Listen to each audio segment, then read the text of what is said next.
Hello everybody and welcome to F.L. McLean Field on the campus of Orangefield High School for the Port Arthur News Friday night experience game between the Kelly Bulldogs and the Orangefield Bobcats. I'm Charlie Jellin. Along with the Port Arthur News is Bob West, and I tell you what, they've really made us feel at home here in this stadium and place. We've had a lot of friends. You know, Charlie, they clearly appreciate us being out there, and I'm not saying other folks don't, but they've gone really out of their way. Josh Smalley sent a letter, I think, to Mike Sheffield about how much they appreciated us being out here, and you know, I think it's maybe something we need to reevaluate when we're picking our games, is to include more of the small area schools, because it's a big deal to them. I mean, I'm not saying it's not a big deal to the bigger schools, but they get a lot of this. Orangefield and Kelly and East Chambers and Hampshire and all these others don't. And, you know, as I said in the warm-up, we did an Orangefield game out here about 4 years ago, Orangefield and East Chambers. One of the best games we had all year. And, you know, you give us a letter and a cookie, we'll come back every year. That's the way it goes. Andrew Capiro kicks off to Orangefield. They won the toss, and it is taken in the air by Eric Troncalli. And Troncalli does a great move there to get around the first guy. He's got a wall, and he's got a line. One guy to beat. He's gone. Troncalli takes the opening kickoff back for a touchdown. Wow. Now, we were talking about a passing game. I didn't realize that, well, Troncalli, of course, you know, being the rushing quarterback in the wing tee, just showed a little bit of his speed, but more importantly, the Orangefield Bobcats set up that wall, and he got to it. Going to be 97 yards. He took it on the 3, and really the Kelly kids didn't do a good job staying in their lanes, and there's just nobody home over here, and he takes it all the way. And a great start for Orangefield. 16 seconds into the game, they're up 6-0, trying to make it 7. Both these teams, of course, looking for their first win of the season. David Rainey, bad snap. It goes up in the air. Rainey covers it. Good thing Rainey got it, because there were 2 Kelly guys there, and it was getting ready to be 2 points for Kelly. So bang, bang start here. We didn't really get a chance to set much of the stage, Charlie, but again, both teams looking for their first win. Both teams have first-year coaches. Josh Smalley here at Orangefield and Todd Holmes at Kelly, and we'll get in as the game goes along. We'll get into the challenges, especially that Todd Holmes faced coming in as late as he came in to Kelly, and he's still really putting things in and finding out who can play where, and things that any place else you'd have all that taken care of when you started fall practice. I know Josh Smalley before the game was talking about Orangefield had really been in 2 of the 3 games that they played. They did lose to East Chambers in the first game 36-28, and then Jasper came in and basically blew them out 55-14. But that third game, they were behind to Newton right at the end of the first half, 20-14, driving in for a score, and Troncalli fumbled at the 10 going in. Coach Smalley said that could have been a 21-20 Orangefield lead at halftime against Newton. And you got to admit, he took on 3 tough teams for the pre-district. Yes, he did. David Rainey's kick taken in the air by, wow, could we have back-to-back here? It almost went that way. Yep. Reagan Finken, number 12, a senior, takes it back to the 36-yard line. Key, of course, for Kelly tonight is they have their quarterback, Will Darling, back. He missed the game last week, and it was just too big a blow for them to overcome against Bridge City. So they're excited about that, and as Todd Holmes told me today, there's positives he sees every week. It's just going to take time. It's all geared to getting ready for district play. Kelly 0-2, but with Darling back in the backfield, he's got a lot of weapons, but they're mainly freshmen. They're young players. Darling does the sprint draw, hands off to number 45, Justin Broussard. Loses 2 yards on that play. It'd be number 3, Levi Shores, up to make the tackle coming. You see him here at the bottom of the screen, reads the play, comes up, makes a good form tackle. About a yard loss for Kelly. Shores was an all-district linebacker for the Bobcats last year. Nicholas Pruitt is so far wide, he's over there getting hot dogs on the Kelly sideline. Now Broussard goes over. It's a, wow, I tell you what, the handoff to Sean Babo. And he's hit in the backfield by one of the Bobcats. They've seen that rushing game before. They know how to play defense against that. Yeah, they look at the penetration here. He knocked the blocker back. Well, he went through the blocker. Split the double team. And we get the number of that freight train there that came roaring through. I think it was Brian Lopez. 3rd down and 13 for the Bulldogs. Kelly coming in 0-2. They lost to West Sabine 60-21 in week 0. Took week 1 off and then lost to Bridge City 35-0. Darling rolls to his left. Throws a hard out pattern. It would have been good for a first down, but the ball bounces loose. The pass in the direction of Nicholas Pruitt. 4th down for Kelly. They'll punt.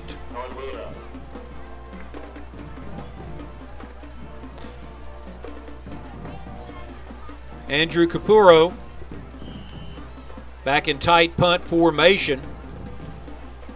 And the Bobcats send Troncalli back along with Carl Wiley, the running back.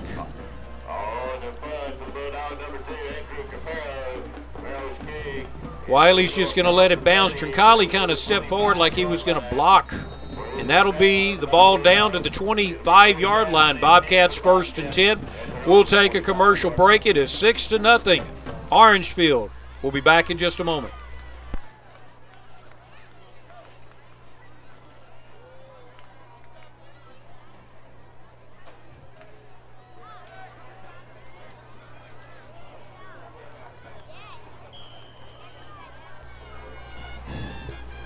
Okay, 1st and 10, Troncalli at quarterback, Wiley behind him.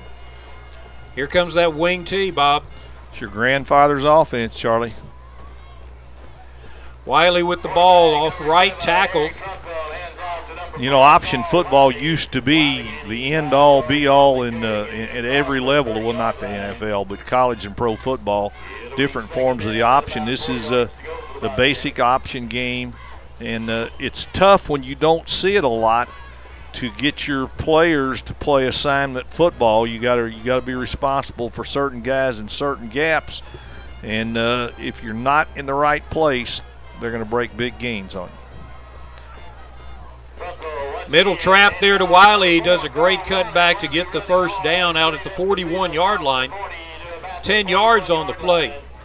These guys rushed for 280 yards last week against Newton on the ground, you know, so they can move the ball on the ground. They can block this. They can run this offense. Troncalli does a great job with it. He's their leading rusher. He was over 100 yards last week. Dustin Verrett lines up at kind of a tight slot back there. Tight end Mason Monsignor, number 42, over there blocking, and they run that direction. Wiley breaks it outside. First down, 16-yard gain there, 15-yard, I'm sorry, into Bulldog territory. Good move there, set up that blocker. Like the way he covered the football up when he saw there was going to be contact. I imagine Josh Smalley said a thing or two about not fumbling the ball since they've had a problem with that. 10 fumbles over the first 3 games. They've lost 8 of them. Here's that misdirection that you see. Matthew Kress ends up with the ball, and he goes down to the 25-yard line. Another first down. It is tough to follow the ball. Now, you watch it. If we see a replay here, you watch. Now, think about if you're a defensive guy and you got people in front of you and you're trying to keep up with where the ball is. It's difficult. The teams that can execute this offense are really tough to stop. And when you speak of area teams that executes this offense, the Vider Pirates just jump to mind, don't they? Yeah, and we expect to be getting a look at that one next week and maybe the game of the year in District 24A. Handoff to Dustin Verrett. And that's the best job Kelly's done so far. Number 8, number 51 in there for the Bulldogs. That would be Alante Wingate and Kyle Reed. Sean Bebo came over hard from his outside linebacker position, kind of turned the play inside to Kelly. did not give up the corner. 2nd down and 9 to go.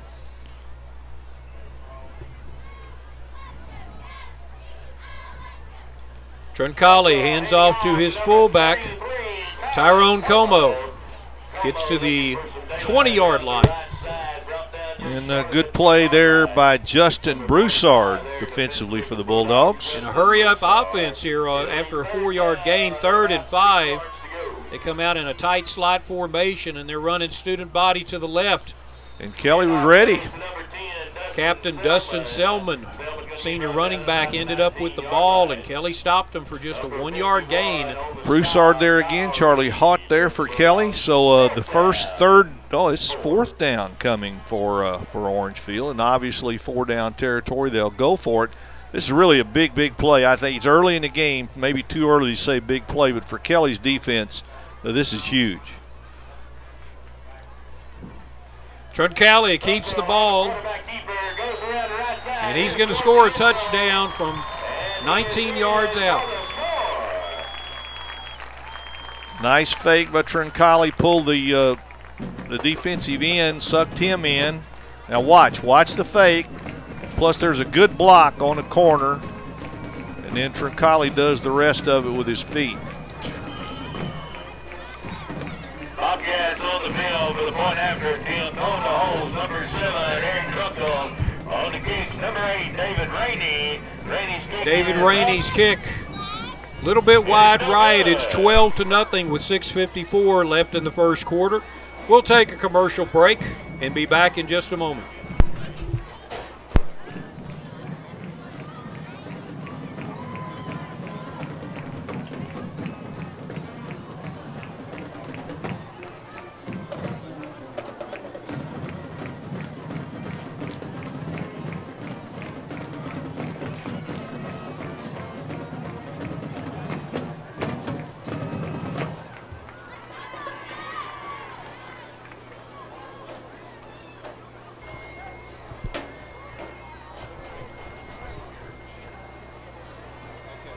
Back deep to receive the kickoff for the Kelly Bulldogs is number 5, DeMille Dooms, and number 22, Chad Wise. Kicking off for the Orangefield Fighting Bobcats is David Rainey tees it up on the 40-yard line with Orangefield. A quick 12-0 score on another touchdown by Eric Troncalli. 8 plays, 75 yards on the Orangefield drive. The big one, of course, the 4th down touchdown. Oh, it's a boot kick. Wow, onside kick. The ball is loose. Free. I think Orangefield may get it. And the refs say Orangefield recovered at the 44-yard line of Kelly. Well, that's a dagger right to the heart, isn't it? Number 30. Number 13 comes up with the football for Orangefield. That's Carmichael Wiley. So took Kelly completely off guard. A Bulldog, one of the up front people, did get his hands on it, but he couldn't hold it. And this game in danger of getting away from Kelly real fast. I wonder if he had thought to do a quick fair catch signal or something like that. Still got to catch it, though. Troncalli rolls out to his left, throws the air ball up in the air to Carl Wiley. Number 4 catches it, steps out of bounds at the 31-yard line. So Orangefield not leaving anything in the bag, are they? They're coming out attacking. Offensively, they have, they've shown 2 out of 3 games an ability to hang with their opponent. It looks like here on their home ground, they want to go ahead and establish themselves quickly. That's a rare pass for them. I think they only threw 5 times last week, and they put it up 14 times all season. Hand off to Carl Wiley at number 4. Ooh, what a stop. Forward. Good linebacker stop there. Tell you what, Justin Broussard is around the action, and it's a pretty good stop right there. That's a good-looking football player, 6'0", 215 pounds. He was listed as one of the guys to watch by Texas Football Magazine. They actually had him as a defensive end. He's since moved into the linebacker position. can fill that hole. Couple of wideouts for Orangefield on 2nd down and 6. Troncalli hands off to his fullback, Tyrone Como. Number 33 gets it inside the 20. That'll be a first down for Orangefield. Kyle Reed, one of the players in on the stop. Broussard there again. Broussard's around the football a lot. But great line surge. Look at the blocking. Look at the hole. And he's 5 yards down the field before there's any contact. That's that whole thing about the wing tee. You don't know who to tackle. All the running backs, quarterback, they run bent over. You don't know who's got the ball. Wiley out wide to the left. He's got single coverage. Troncalli's looking over there. But instead he hands it off to the fullback, Como, fighting for the end zone. There's a flag on the play. It'll be a horse collar, I think. Either horse collar or face mask. It's a touchdown as number 33, Tyrone Como, fights his way in from the 20-yard line. Como got a lot of that on his own. What do they call that? Yards after contact? Yak. Touchdown's going to be good. Personal foul is a face mask.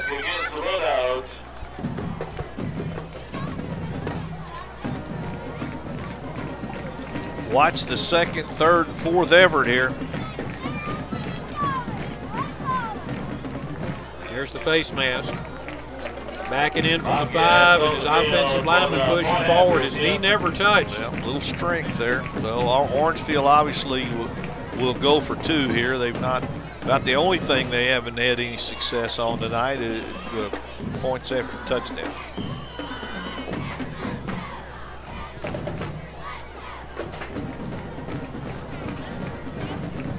And here they go, Troncalli.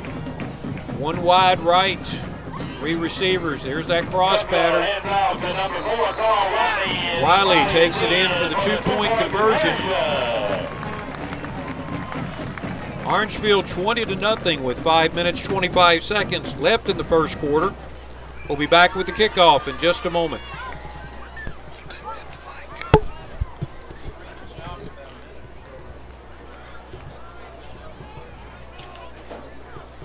They do want to say congratulations to the Lady Bobcat volleyball team. They won in 3 tonight at Beulah.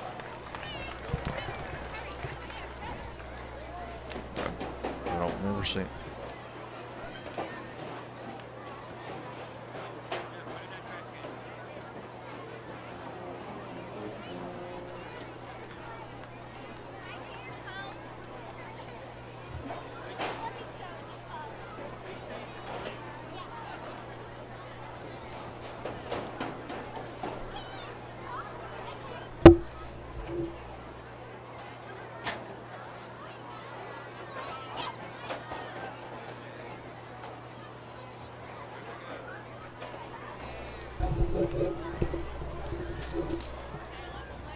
The 15-yard penalty for the personal foul was assessed here on the kickoff. So the Bobcats are teeing it up from the Bulldog 45-yard line.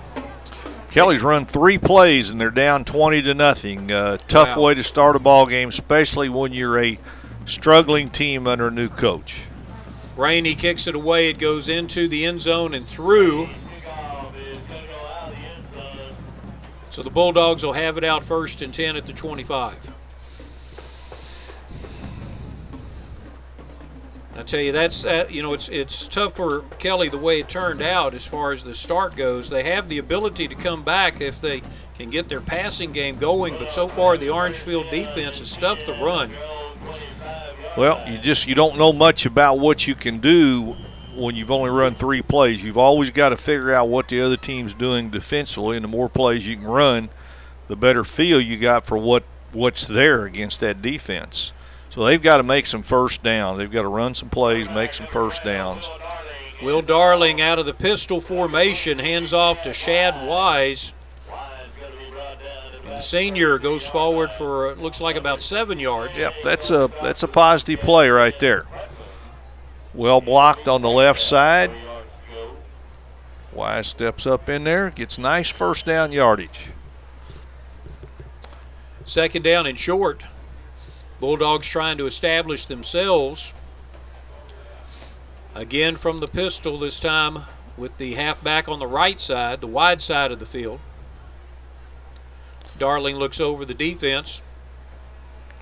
Same play to the other side, but this time it looked like the offensive line didn't get as much of a push. In fact, the defensive line almost got off the ball better than the offensive line did.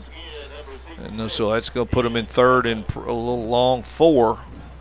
Right there, just overpowered at the point of attack.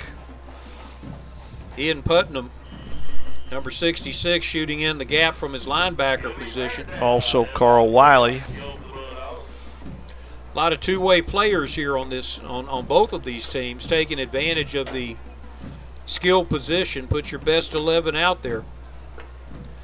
Now from the spread formation, 2 receivers to either side.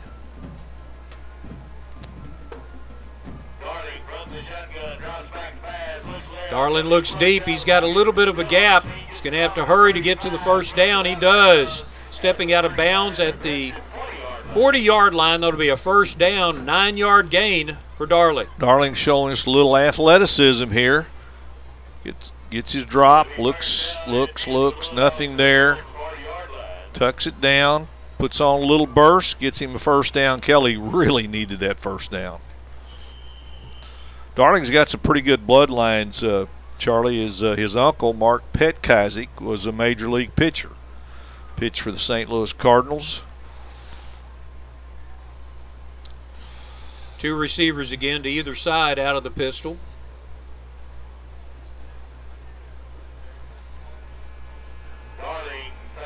Darling's got Sean Barbeau going to the left.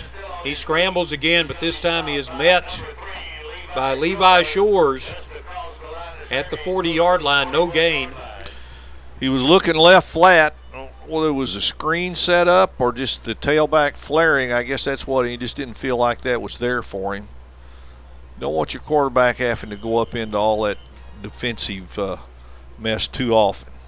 Here's the ground field shot from Dale LeBlanc, our ground field cameraman for Sheffield Productions. Shows that you hate it when your quarterback gets bent backwards like that too. 3 receivers to the wide side. Darling looking everything over. Looks to his left. There's that little bubble screen, and he's got a guy wide open. Thomas Falgout. Maybe a horse collar there. Yeah, there comes the flags. They're going to get 15 more out of this. And Kelly's got a little something going, and it would certainly help team morale, help the scoreboard, help everything if they can take it down, put one in the end zone here. 15-yard gain on the pass play.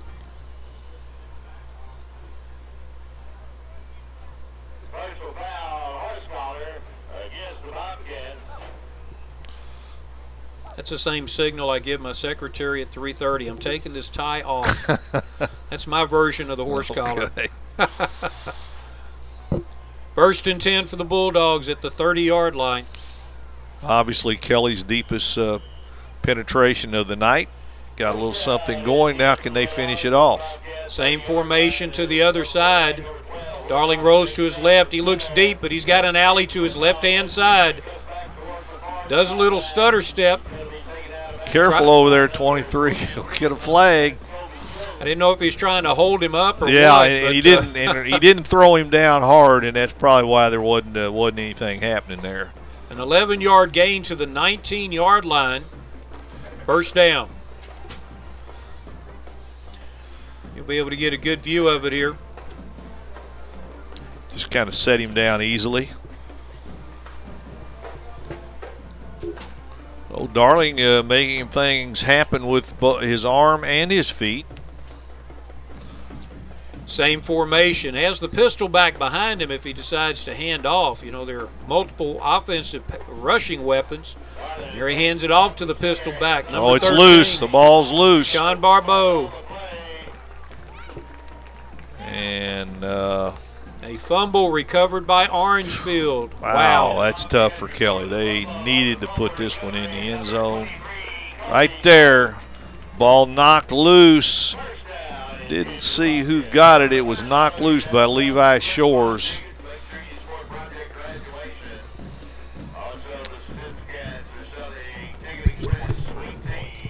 And Gary Dickert, who's covering for the Port Arthur News and Orange Leader tonight, tells me that he's at 23, which he is not in the program.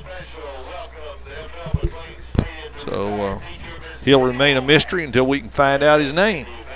First down and 10 for the Bobcats. They dodged that bullet. And frankly, who's got the ball? I see orange people going all over the place. It's hard to see. Quarterback kept it, Troncalli. Moves it forward about 4 yards. Second down and 6 for the Bobcats. They call him E.T. out here, Troncalli, and makes sense. That noise we heard earlier in our headphones, Charlie, made me think E.T. had landed somewhere out here in one of these fields. Troncalli has already scored 2 touchdowns this evening. Opening kickoff return and a rushing touchdown. This time the Kelly Bulldog line is there. Yes, sir. Let's see. That was number 20 sniffing it out quickly. John Darling quickly in on the tackle. Short gain on the play. They'll put him outside the 20-yard line. It'll be third down and a long 4. Darling took on 2 blockers, got through both of them, and made the tackle very close to the line of scrimmage. So third down, Kelly needs a stop to get their offense back on the field. Let's see what Orangefield comes up with. Timeout is called by the Bulldogs, and we'll take a break here on this third down play. We'll be back in just a moment.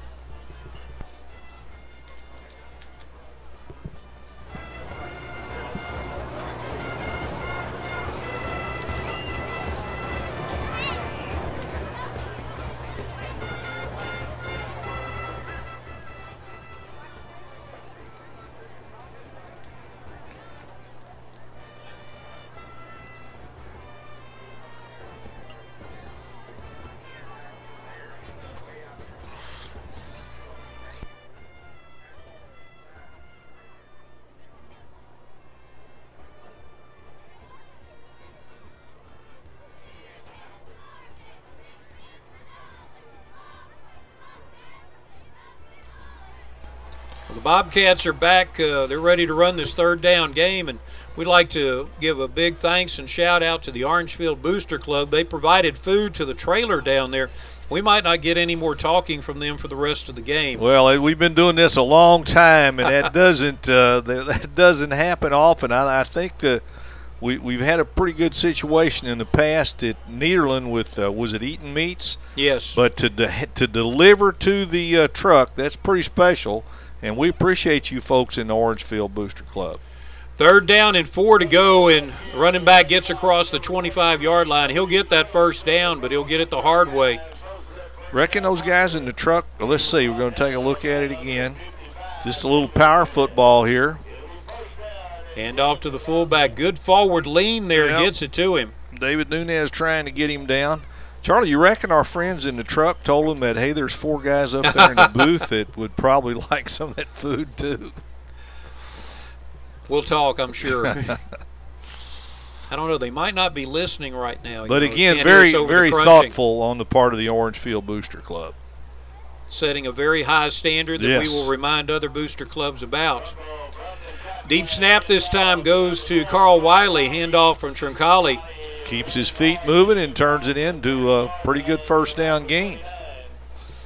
Last year, Wiley had 95 carries for 568 yards, 6.0 per carry. He's had, of course, playing against the Newton defense and people like that, it's hard to get a lot of yards, but there's a lot to be said for this young junior. In fact, most of the Orangefield team are juniors and sophomores. Texas football said the sophomore class is one that we especially need to watch here this year and the next couple of years. A lot of skill in those positions. Fakes the handoff this time. Troncalli works to his left. Lots of blockers. Tackled by Sean Babo. Going to be another first down for the Bobcats as they continue to play ball control football. The essence of the wing tee, you get them 6 yards on every play, they'll be perfectly happy. May get one more play off here. It's inside of 10 seconds. Probably won't. That's probably going to be the end of the first quarter.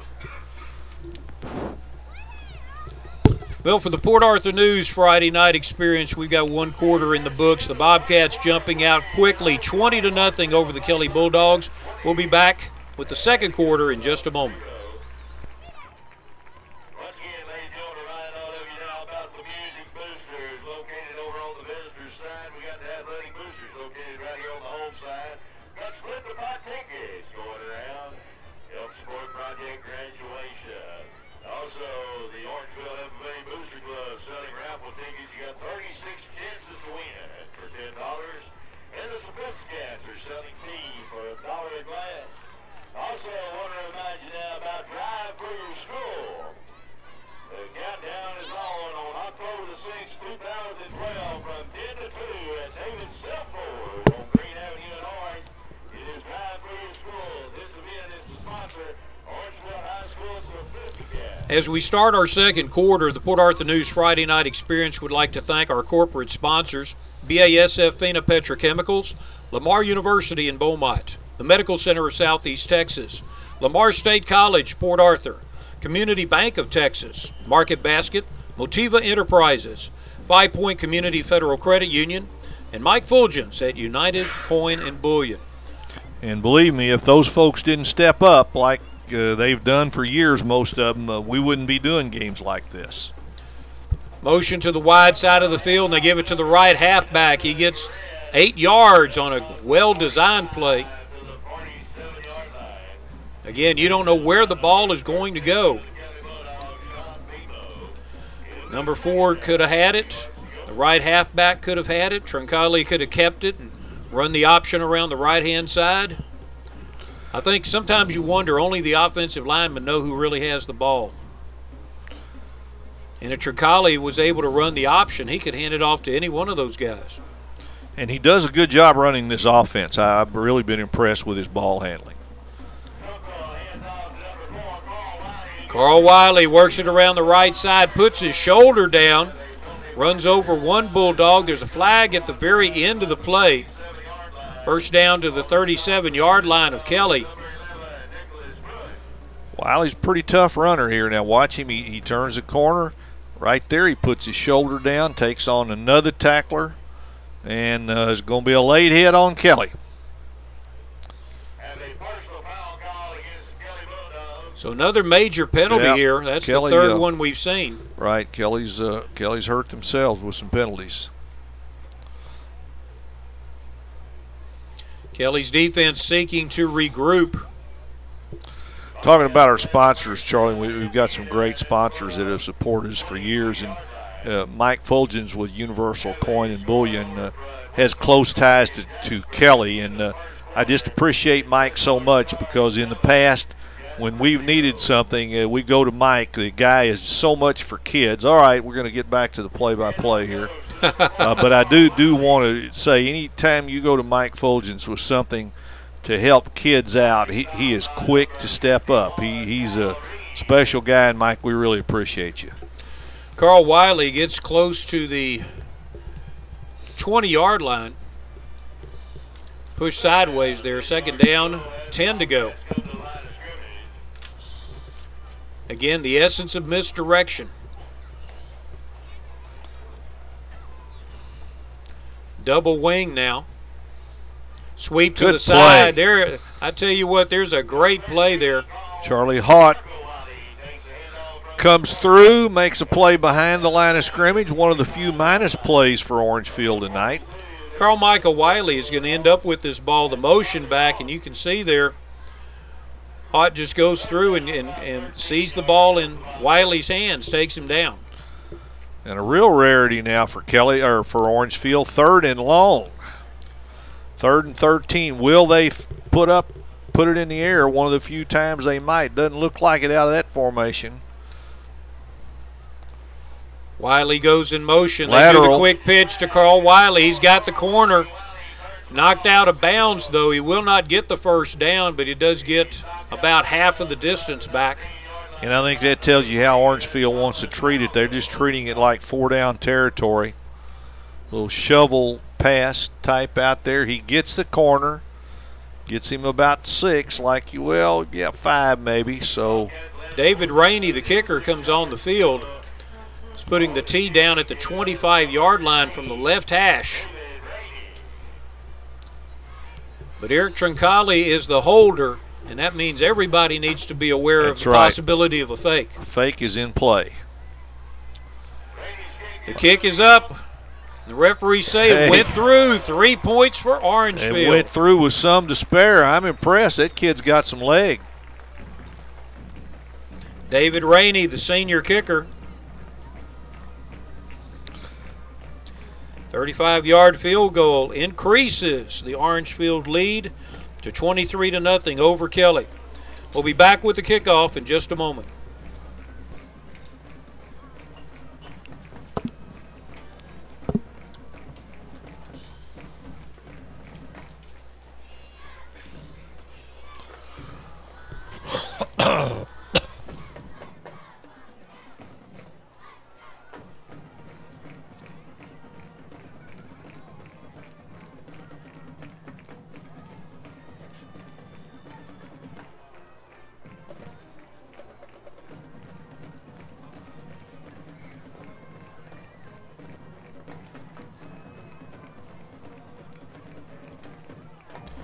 Bob, Orangefield looks like they're stretching their offensive muscle here. Of course, next week they'll be opening district play, hosting Silsbee at 7 o'clock.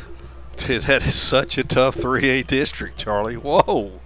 And, hey, Orangefield's going to be competitive now. You never know when you see a team's 0-3, but, you know, the way they competed with Newton last week for 3 quarters got my attention. I think that, you know, they're a better team than their record would indicate. Rainey's kick will be taken at the 10-yard line. Middle wedge, and there's a crease there. Jamal Dumas, number 5. Senior brings it out to the 40-yard line. So Kelly had it going pretty good offensively last time until the fumble. Let's see what they can do this time. Right up the middle of the field.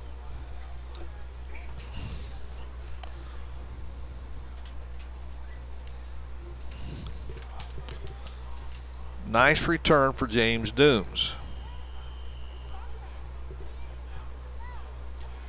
Will Darling, the senior quarterback, gets Dooms back in the huddle, sends him out wide to the left. Again, the pistol formation. Jermaine Dooms, another senior, right behind Darling. Pitch to Jamal Dooms. He gets a lot of momentum behind him and goes forward into the Orangefield line. He'll get about 2 yards on the play.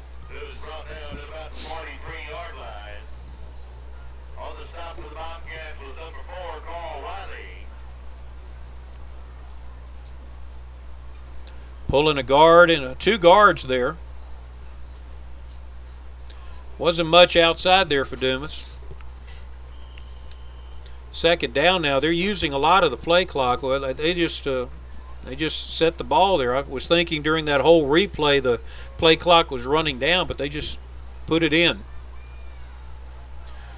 2 receivers wide to the left from the pistol.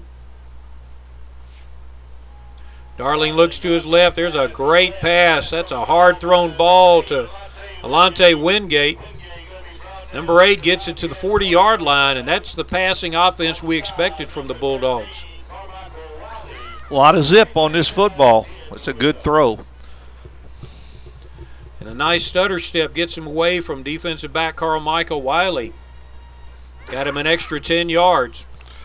You know, you got a pretty good offensive coordinator there at Kelly, a guy named Al Rabb that's been around Southeast Texas high school football for many years. I hate to say I'm old enough that I go back to when I watched Al play high school football, covered some of his games. Pretty good football player. Yes, he was. Quarterback. Darling hands off. Big hole. Look Jamal at this. Dumas. Number 5 gets it forward. Looks like it's going to be just short of a first down. Let's see where the ball's spotted. Is it going to be across the line or short of the line? Short of the line. Put it back just a little bit. Nice piece of running, though, by Dumas. Second down and short. You can see the clock running there in the second quarter. The Orangefield Bobcats scored on a touchdown on the kickoff right at the very beginning of the game. Good down for a play fake here and throw it in the end zone. Got one-on-one on the top side, and he's got 2 acres of ground to throw it to. Counterplay to Dumas. Gets the first down across the 30.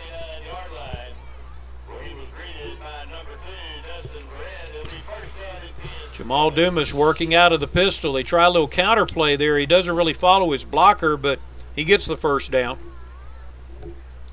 Would be huge for Kelly now to go ahead and finish off this drive, put the ball in the end zone, just kind of get back in the game, give their kids a little excitement, a little momentum. Alante Wingate is on an island out to the right with a single cornerback. This time they run an inside trap to Jamal Dumas. He gets knocked forward for about a 4-yard gain. Dumas getting a lot of action on this drive. Whoever tackles him knocks him forward about 3 yards there. Watch that shot right there. Well, he was stood up by his own man and then bounced ahead, got him 3 or 4. Jamal Dumas, 5'6", 167. That's probably why he flew through the air so easily. Pistol formation, 2 receivers to either side. Darling throws the out. Caught by Wingate. Good job of holding on by Wingate. Almost landed on his head. Had his feet taken out of him. That ball had to be thrown high, though. It's almost a pick play there if you want to look at it there. Number 20 for the Bulldogs making contact with Carl Wiley of the Bobcats. Well, another really, really impressive drive here for the Kelly Bulldogs. Nice mixture of running and passing. 3rd down and 2.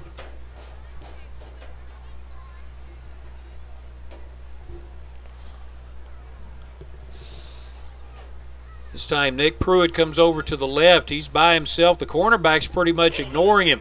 Handoff to Jamal Dumas. He hits the center of the line. There's a flag thrown in there.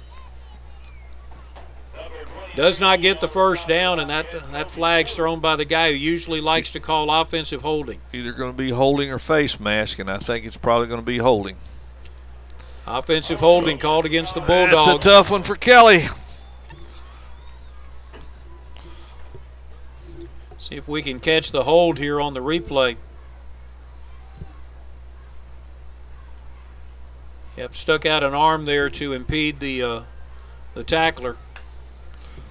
Looked like one of the defensive ends was crashing in from the outside and got hooked. That's a real obvious call for a referee to make. When you see a couple of players playing do-si-do, somebody's holding. I've never heard it put quite that way, Charlie, but that makes sense. Is that fog out there? It's on our. I think we've done this drill before, haven't we? Yes. With fogged up windows, an air conditioner and fogged up windows. If you've been with the Friday night experience, the announcers have, during the season, the announcers have had some fun where we enjoy the air-conditioned booths that we're in, but with the high humidity outside on occasion, our glass starts fogging up. That may be happening again. Bob, it has nothing to do with the hot air I'm putting out. You know, Charlie, you beat me to the punch. I was going to say, some would say, Charlie, that maybe has something to do with hot air coming from within the booth, and we've got a timeout here. Well, Charlie Boy's going to take the timeout as well. We'll see if we can clean up our viewpoint. It's 3rd down and 12 to go for Kelly. We'll be back.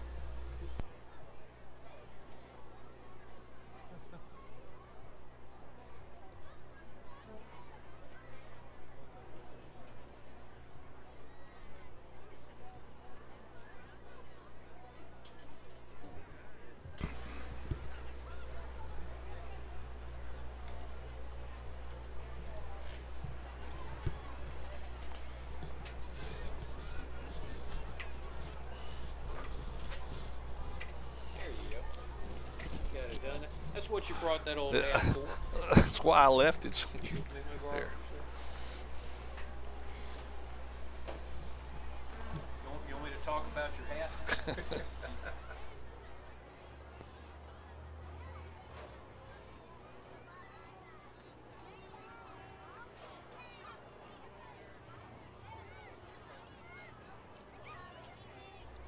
Bulldogs come back to the field on a 3rd down and 12. They've used 2 timeouts now in the first half. They're down 23-0. They need to get something going, get some points on the board. Will Darling from the pistol, 3 receivers to his left side.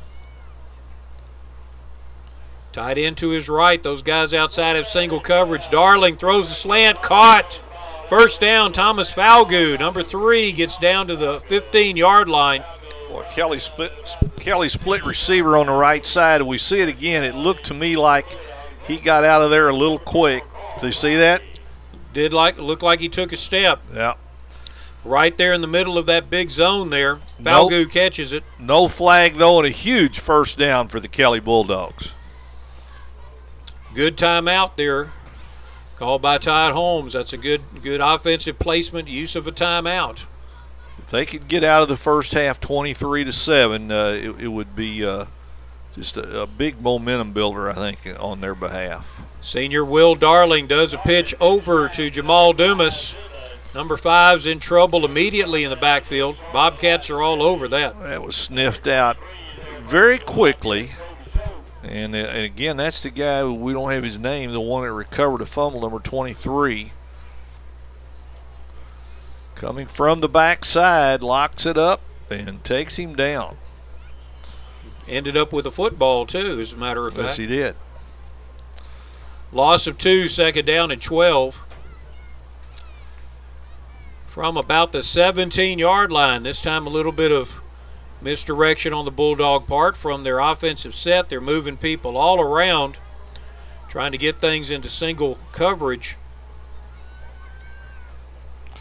Maybe Darling rolls to his left, Orangefield. throws it in. It's a touchdown. Well played, well executed touchdown pass to Nicholas Pruitt.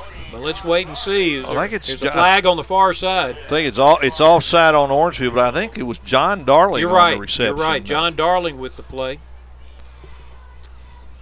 Offside against Orangefield is declined. The Bulldogs are on the board 23-6. Give Will Darling time. He is really accurate throwing the football. John Darling, a sophomore, 6'3", 205 pounds. Listed as a tight end defensive lineman. So I used to have the little chart that tells you how many points to go depending on the differential. Yeah. I gave it to Larry Newman and never got it back. So, so let's see. When you're 17 down, I think you're supposed to go for 2. Well, I mean, if your philosophy is we can catch them with 3/8, and that's probably the way they're looking at it.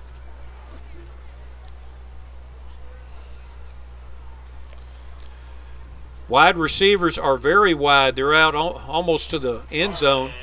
Jamal Dumas stacked up. Looks like he's going to be held just short as the Bulldogs try a play off of right tackle. No good. It remains 23-6 with 4:17 left in the first half. From the Port Arthur News Friday Night Experience. We'll be back in just a moment.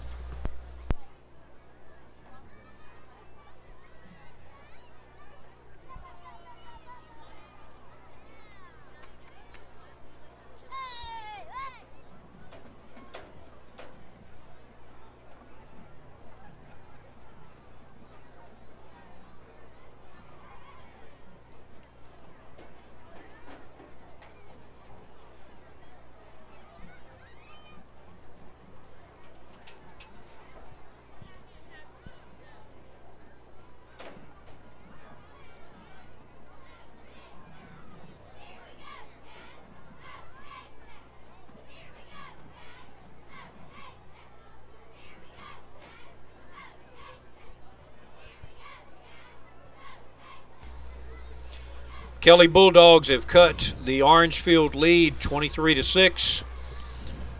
Again, we'd like to thank all of our newfound friends here at Orangefield, the Booster Club, Josh Smalley, everyone involved in the administration, the very friendly reception that we have received here. We heard about all the tailgate parties. We didn't realize all the fun that they were having inside the stadium.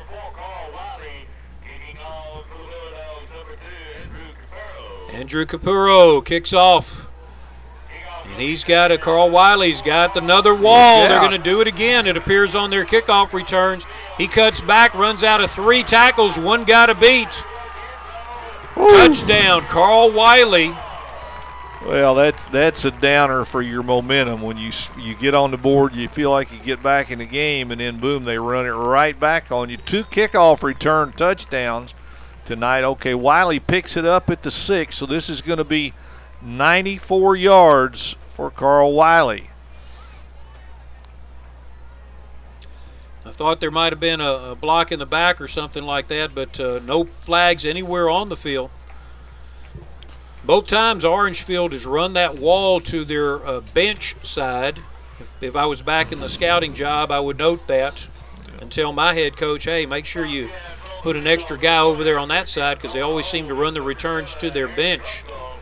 Mason Harris, the only Bulldog that really had a shot at him. And the kick from Rainey is good, increasing the score to 30-6 with 4 minutes left. And that just that really does hurt Kelly. They work and work, takes five minutes to get downfield and score their 6, and Orangefield does it in less than 20 seconds. That really lets, as they say, that lets the air out of the balloon, and of course Kelly going to get the ball back. Now if they can take it and drive it again, they might start to wear down the Orangefield defense. And they will. Kelly will get the ball to start the third quarter. So they need to put something together here at the end of the second. That's one thing that Coach Smalley said he was concerned about, because they hung tough with the Newton Eagles for 3 quarters, and basically Newton's rushing attack just wore them down in the fourth quarter. Worried a little bit about the conditioning of his Bobcats. But right now, if you score a touchdown on a kickoff return twice, I think some guys' conditioning is above question. That defensive line, though, might be something Kelly can work on. So we were here just a few minutes ago. We've seen a lot of kickoffs tonight and a lot of kickoff returns. Kelly's touchdown drive was set up by a nice return by Dumas. Well, he's about to get another opportunity, perhaps. David Rainey, another pooch kick, taken in the air, caught there by number 6, Patrick LeMasters. The senior knew exactly what to do with it, and they're at the 40-yard line. Kelly will be glad to start there.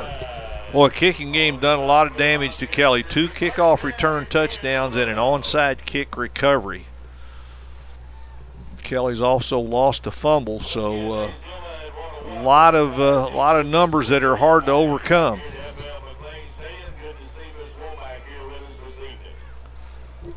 There's a future Bulldog, Bobcat. Sorry, I've got my Bobcats and Bulldogs mixed up. That kid would be really unhappy with me if he knew I called him a Bulldog. From the pistol, Will Darling. They're running the shake route, but he isn't going to have a chance to throw it as the 5-man Bobcat rush sacks Will Darling. You could see the wide receiver do a quick out, and then he was going to do this little shake route there, but Darling never had a chance. I think that's what they call a coverage sack, because it did take a little while. Just couldn't get it downfield to the guy he wanted to go to. Loss of 2, 2nd down and 12. Clock's running, winding down the first half here, 30-6. Jamal Dumas behind Will Darling. Dumas to his right. Darling got a guy wide open for the first down. Flag on the play. Flag back in the backfield, thrown after the pass was. Some extracurricular activity following the play, and is probably going to come back for holding. 17-yard gain is wiped out by offensive holding called against the Bulldogs. Let's see if we can see it here on the play. I think it was a takedown. Yes. Penalty marked off from the previous spot, so instead of 2nd and 12, we're going to have a 2nd and 22.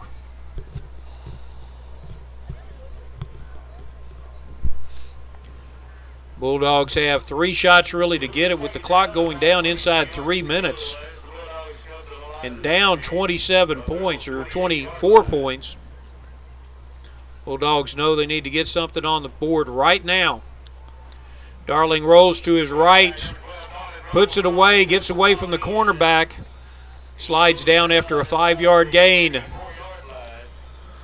It'll be 3rd and a bunch. Timeout is called. And Orangefield calls the timeout. They want to get the ball back. They do.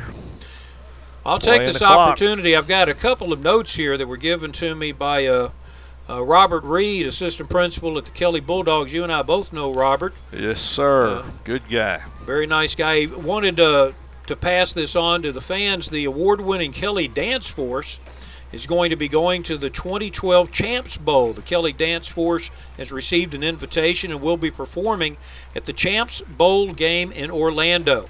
And they'll be marching in the Universal Studios Macy's Day Parade this December. So congratulations to Kelly's Dance Force. Good stuff. And Kelly's Drama Department is going to have a Fright Nights Haunted House on Thursday, October 25th from 4 to 6, and Friday, October 26th from 5 to 7 in the Randy Roan Theater. Admission is only $2 per person. The Fright Nights Haunted House put on by Kelly's Drama Department. That's one thing I like about coming to all these public schools is there's so many things going on. They're a true community source of activity. Everything centers around the high school in a neighborhood in Southeast Texas. And also, you can tune in on I'll get to that later. I thought they were in punt formation. Now they're lined up back in the pistol. 3rd down and about 17 to go, and they run the hitch screen. Thomas Falgu gets away from one, gets away from a second. He's going to step out of bounds just short of a 1st down. Depends on when it's marked. Is that a right foot spot or a left foot spot? I don't know, but I'm surprised they're going to have to bring the chains all the way across the field, and this really is going to be close. Nice move here to get all that he can get by Falgu out of this play. Falgu, well, he stepped out of bounds. Yes, if they could show the replay, Yep. He stepped out of bounds back at the 48-yard line. I think he's getting a little help on that from the Orangefield coaches, but they're not going to be able to get another look. So, but watch him again. Watch his left foot step out of bounds at about the 48. Good move there. Right there, he steps out. I bet Kelly's going either way here. But we don't have the Carthage, Texas Diamond Vision where everybody can see that. That's a great shot there by the sideline camera guys. A couple of chain links short, and you have to think Kelly goes for this one. It's 4th down, 2.5 minutes left in the first half, down 24 points. Roll the dice. And when you were running through all those Kelly activities, Charlie, I was also going to say that on any given Sunday afternoon, if you happen to be able to tune in the Miami Dolphins at some point, you will see a Kelly graduate named Keyston Randall playing for the Dolphins. Defensive tackle out of the University of Texas.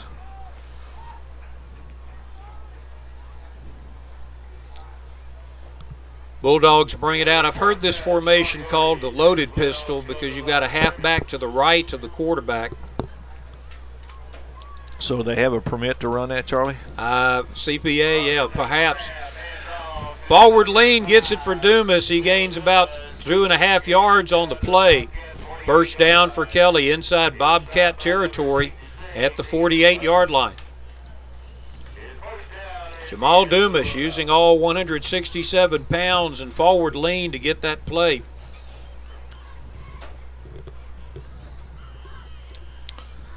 So Kelly starts thinking now, get another touchdown on the board. They got a 1st down. They got 2 minutes and 15 seconds left. Wingate, single coverage down here on the bottom of the screen. Bobcats have 3 defensive backs watching the 2 on the top side, so there's nobody really open. He does the swing pass over to Dumas. Jamal Dumas gains about 4 yards, make it 3. As the Bobcats are really starting to overload those outside receivers. It's about time to send a tight end down the seam, down the middle. He dodged the defensive end, and then the linebackers and defensive backs catch up to him. 3-yard gain, 2nd down, but that clock's starting to be an enemy of the Bulldogs. They only have one timeout. Got to throw it down the field at some point, I believe. Wideout's not on the line down here. Darling looks to throw. He's going to tuck it. He realizes there's nobody there. He slides in after about a 4-yard gain. Nice deep coverage by Orangefield. You can see he was thinking cutback, but the backup pursuit was right there. So the clock continues to roll inside 50 seconds. Bulldogs trying to get things going quickly. Darling straight drop back. They're trying to set up a screen pass, and they set it up, but it is read. Wow, was that well played. Pass to Sean Babo, and the sophomore Bulldogs, or excuse me, Bobcats were all over it. It's going to be 4th down and 6. Shores, 3 of them out there. I believe Shores was one of them. 52, the first one. That would be Jared Watkins. Bobcats have a couple of returning all-district linebackers, Dustin Selman and Levi Shores, and you've called Shores' name out quite a bit today. He's been around the ball a lot. Kelly uses their last time out. They've got a 4th down and 9 to go, but more importantly, there are only 17 seconds left in the half. They have the ability to throw the deep ball. It's just a matter of will Darling have enough time to throw it? Well, no reason just to not throw it up for grabs now. It would be as good as a punt, as they say. It's 4th down. In fact, if you're going to not going to make the first down, the best thing could happen to you would be a long interception. But throw it up there and take a chance. It's like playing the lottery. If you don't buy a ticket, you can't win. Well, and this, again, this is a non-district game. It's a great teaching point for an offensive coach to say, okay, here we are. If we get a first down, the clock will stop while they move the chains. Down the ball quickly. Everybody just get up there. We'll down the ball quickly and see if we can get 1 or 2 shots into the end zone before the half ends. We have no timeouts. We have no way to stop the ball except by throwing an incomplete pass. So, teaching moment, we would call this in the classroom. And the Orangefield cheerleaders getting a little airtime there. Will Darling from the pistol. 2 receivers to the left, 1 to the right. Bobcats playing prevent. Everybody's kind of going backwards. High snaps taken by Darling. He steps up into the pocket, throws it. Oh, and it is through the hands of Thomas Falgout. Falgout had the first down inside the 30-yard line. I think Falgout was looking to see where he could run before he secured the football. I don't think the clock ever moved on that play. It's still at 18 seconds. So Falgout just right through his hands. He had it right there. He might have been trying to make the move. Heard the footsteps. So let's see what Orangefield will they just run the clock out. I would just think they'd run their offense and hope they could break something. Firmly in control of this game, 30-6. 2 kickoff returns for touchdowns. It doesn't seem as one-sided as the score, Charlie, because Kelly has moved the ball 3 times the last 3 possessions. They moved the ball pretty good. Trincali with the keeper around the right-hand side. He's just going to get as far as he can go. Almost lost the ball there. And Kelly tackles him down at the 38-yard line. Down to 8 seconds. It'll roll again once they get it spotted. So does Orangefield take a timeout, try to get another play, or that appears that's what they're doing. They're calling a timeout here. Hard hit there on Trincali right at the very end. He got bent back. That was he could have gotten hurt there. David Nunez, 5'10", 232-pound junior defensive lineman from the Bulldogs, got a free shot at a quarterback. He was already in the grasp of someone else but had not gone down. He was not sliding. No, he wasn't. And Nunez is a good football player. We've called his name quite a few times tonight too. So the Bobcats looking to possibly throw something deep or get some type of trickery going from the 37-yard line of the Kelly Bulldogs. The the Bobcats have kind of been in the opposite position throughout the course of their first 3 games. They started out their first game against East Chambers. They were down 20-0 before the first quarter was over. First half rather. Jasper had them 35-0 after 1 quarter in the second game, and of course they stepped up their defense against the Newton Eagles. Held Newton to 20 points in the first quarter. First half, I should say. Get it right, Charlie. And Jasper, just a few miles down the road from here right now, going at it with West Orange, and that's got to be a heck of a battle. I keep looking for fireworks on the horizon like the Titanic.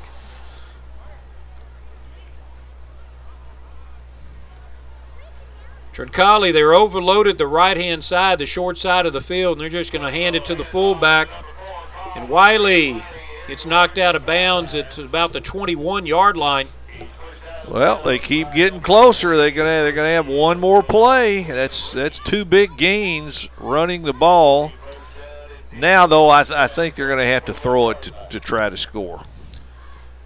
Carl Wiley making a good run there from his fullback position, and Orangefield calls their last time out. Well, and, of course, their field goal kicker's got enough leg to make it. This would be 37, 38 yards. He hit from 35 earlier, and he had some to spare. And I think this is something you might want to let him take a shot at just for, in-game practice for when you might need one of these at the end of the game to win it. You never know what's going to happen anytime you tee those things up. Well, you're up 23, up 24. 3 more points would put you up the equivalent of 4 scores. Again, Orangefield will be opening district play against Silsbee next week. The Kelly Bulldogs will be traveling to Houston Kincaid, and then they open district play on October the 5th, a new team coming into their district, Tomball Concordia. As the Bulldogs trying to repeat last year's success, getting to the state final game.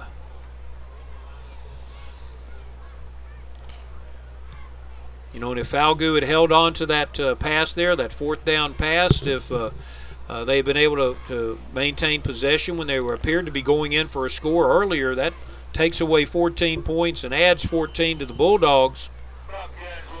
Okay, we're going to see David Rainey take a shot from 38. Bulldogs trying to distract him.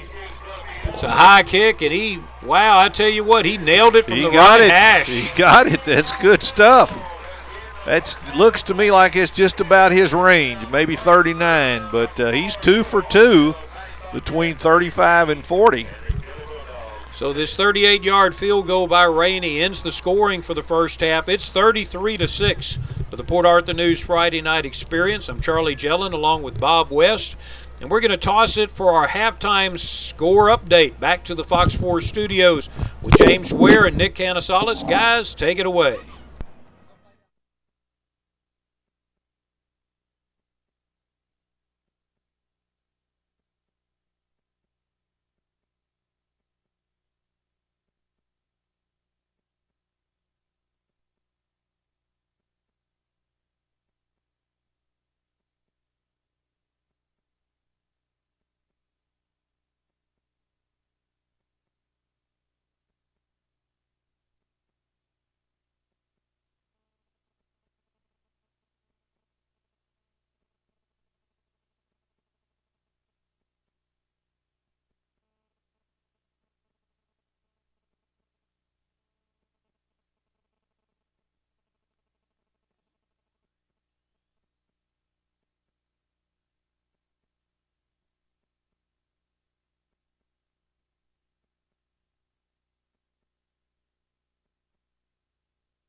time for Killing Fight.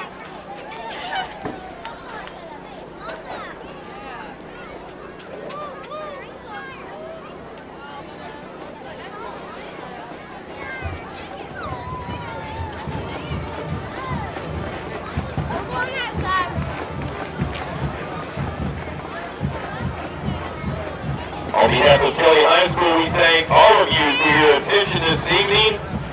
We thank the folks at Orangefield for being such gracious hosts to us. The director of the Bulldog Band is Mr. Ron Wright.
Now, welcome to the Field of Pride.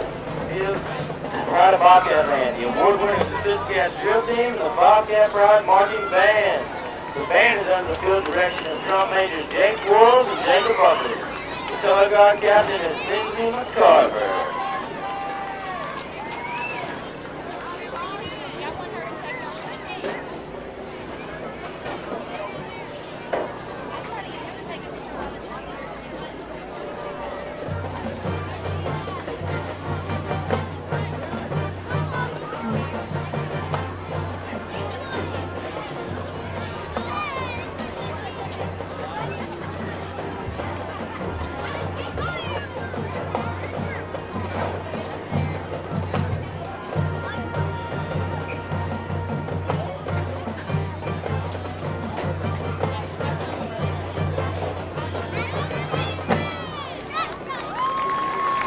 This cast is led by Captain Layla Beansell, Lieutenant Caitlin Grew, and Taylor Lozano.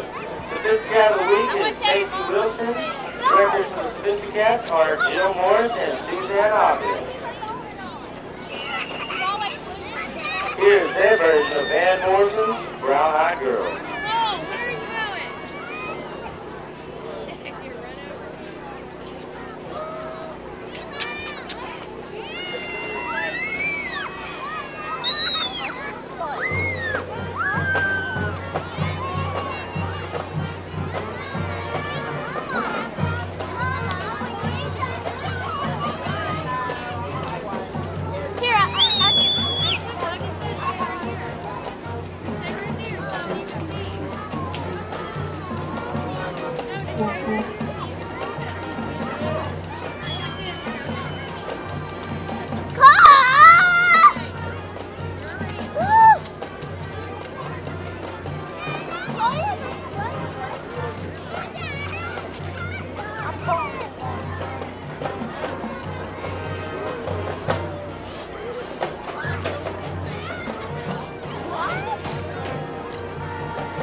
video recording that's company that puts the wires from our truck to Fox 4's truck right next door to us.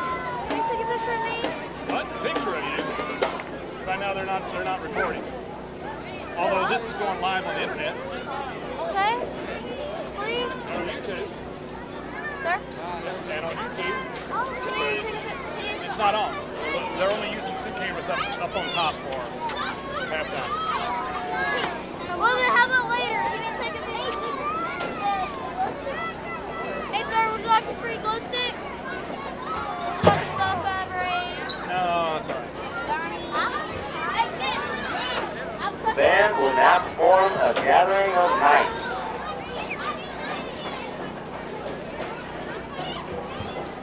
Colin's running away now. Come back here. It's okay, Cole.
Orangefield and Tony Lucas.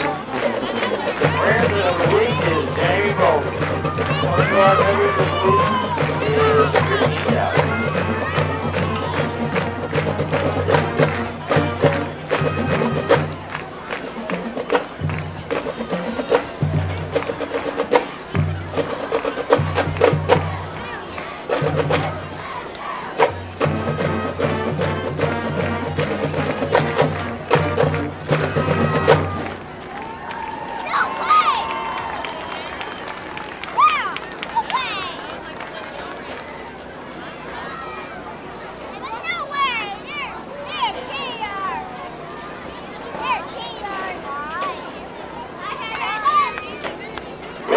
I need you to please get your split the pot tickets out. Get your split the pot tickets out.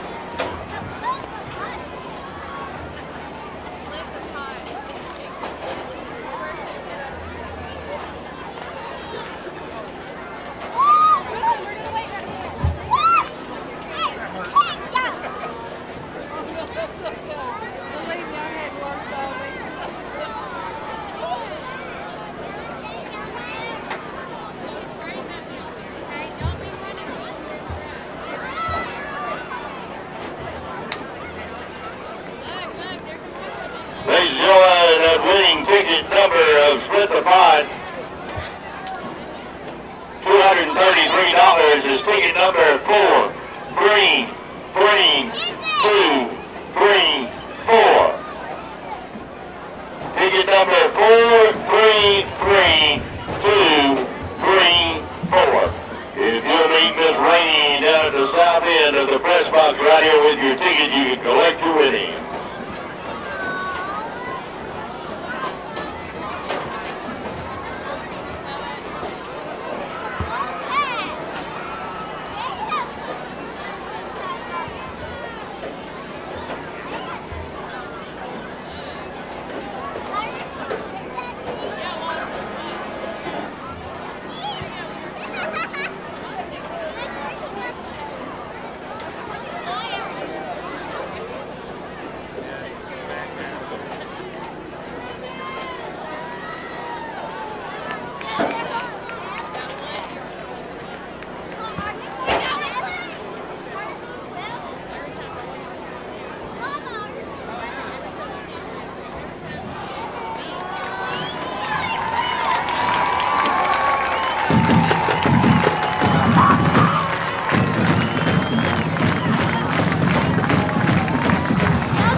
Brandy Reynolds. Brandy Reynolds, if you will go down towards the flagpole, we have located your keys. Brandy Reynolds. Also, ladies and gentlemen, Fox 4 is here with us tonight. We're glad to have them here at FL McLean Stadium. We want to remind you now and tell you and make you aware that tonight's game will be rebroadcasted tonight at 10:30. That's on Fox 4.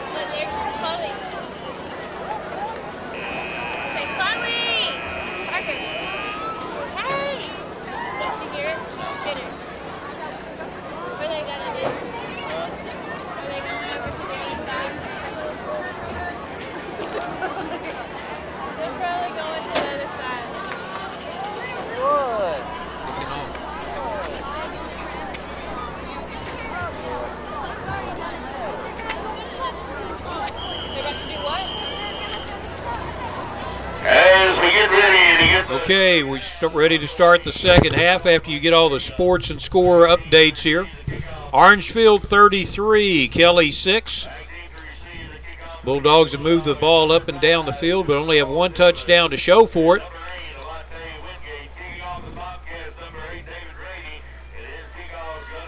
Big hole up the middle. Jamal Dumas, number 5, caught from behind at about the 34-yard line. Another great kickoff return. Those have been the most exciting plays each side has had. Like Levi Shores saving a touchdown there for Orangefield. And, you know, Charlie, the stats don't show a game that's 33-3. And, of course, let's take a look at this again. Dumas right up the middle. And it looks like he's gone, and here comes Levi Shores to get him from behind.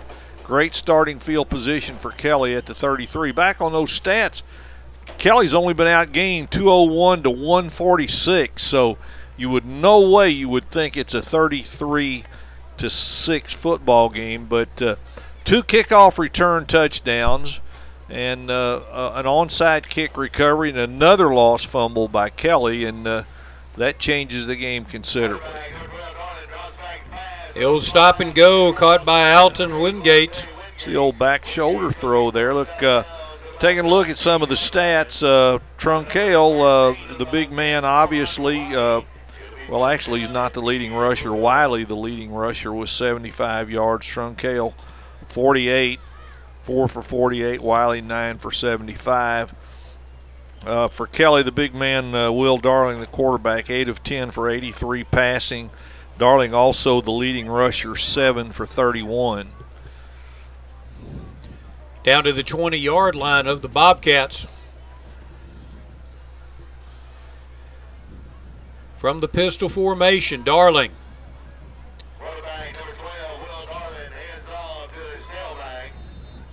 Tailback gets the ball, takes it forward for about 5 yards. Good offensive push there.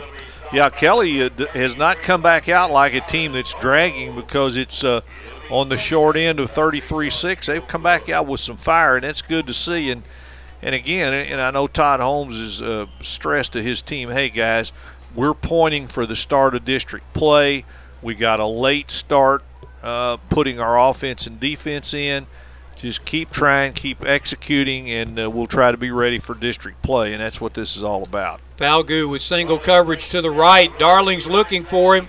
Throws across his body, caught for a touchdown. Oh, that's a great throw on the run.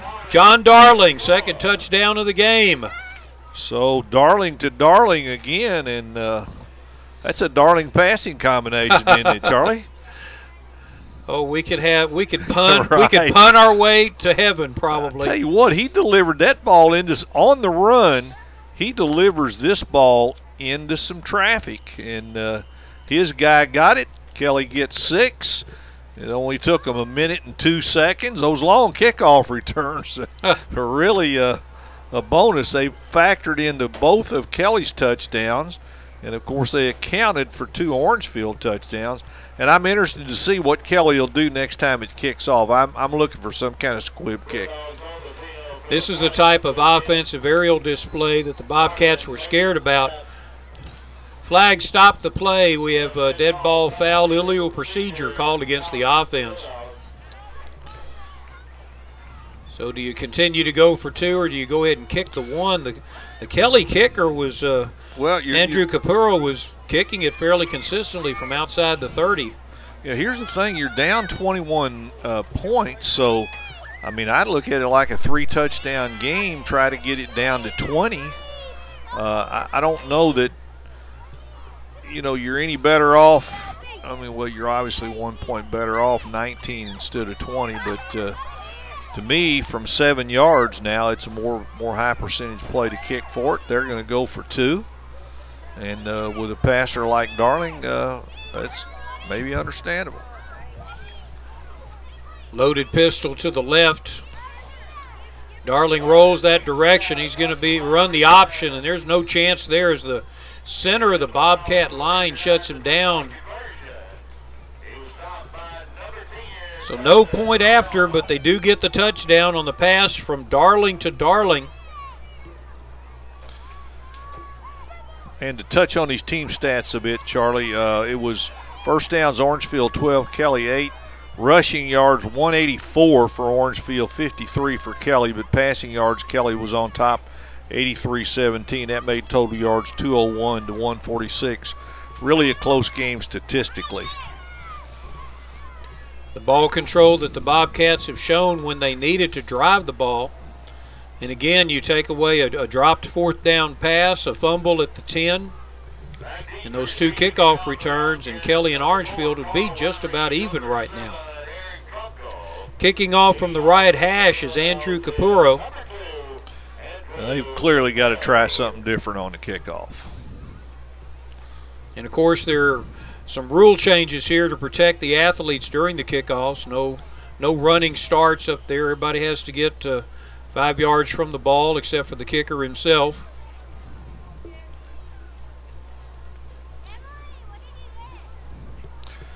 Capurro, a right-footed soccer-style kicker. There's the onside. It is touched by Orangefield. Well kicked down to the 26-yard line. Boy, that's only 70 yards better field position than on the last 2 kickoffs. So. Carmichael Wiley with the ball. That kind of lowered the average right there. Right. He only brought it forward 1 yard. But now from the 31, the Bobcats put it into play. Here at Troncalli, their senior quarterback. Rushed for a touchdown, ran the opening kickoff back for a touchdown.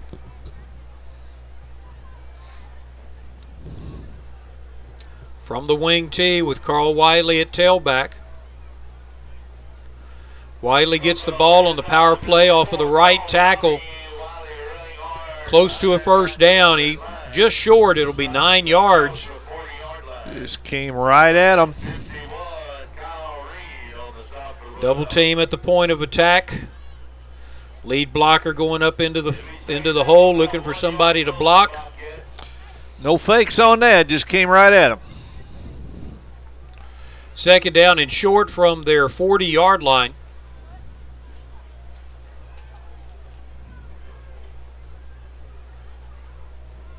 Again to Wiley. Basically the same play. He gets 5 yards. Finally tackled by a host of Bulldogs.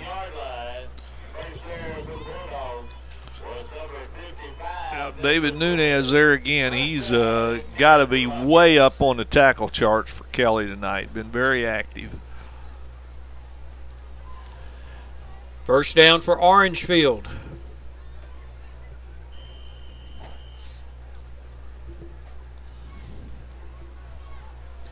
Now they split 2 wide receivers to the left-hand side.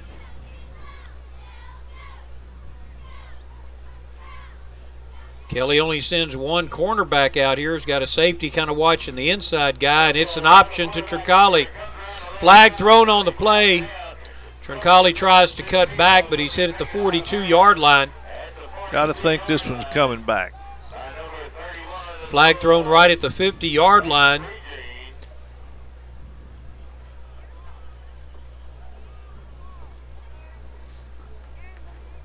Referees talking to each other. Offensive holding is called on that sweep. See if we can pick it up here on the replay. Yep, right there. You can't wrap your arms around him. This is not a slow dance. More of a tango. 10 yards from the spot of the foul. It was spot was at the 50. Takes it back to the 40-yard line. Second down and about 17 to go for the Orangefield Bobcats. They go unbalanced line to the right, wide side of the field. Middle trap play to Carl Wiley. Bulldogs stuff him after a 3-yard gain.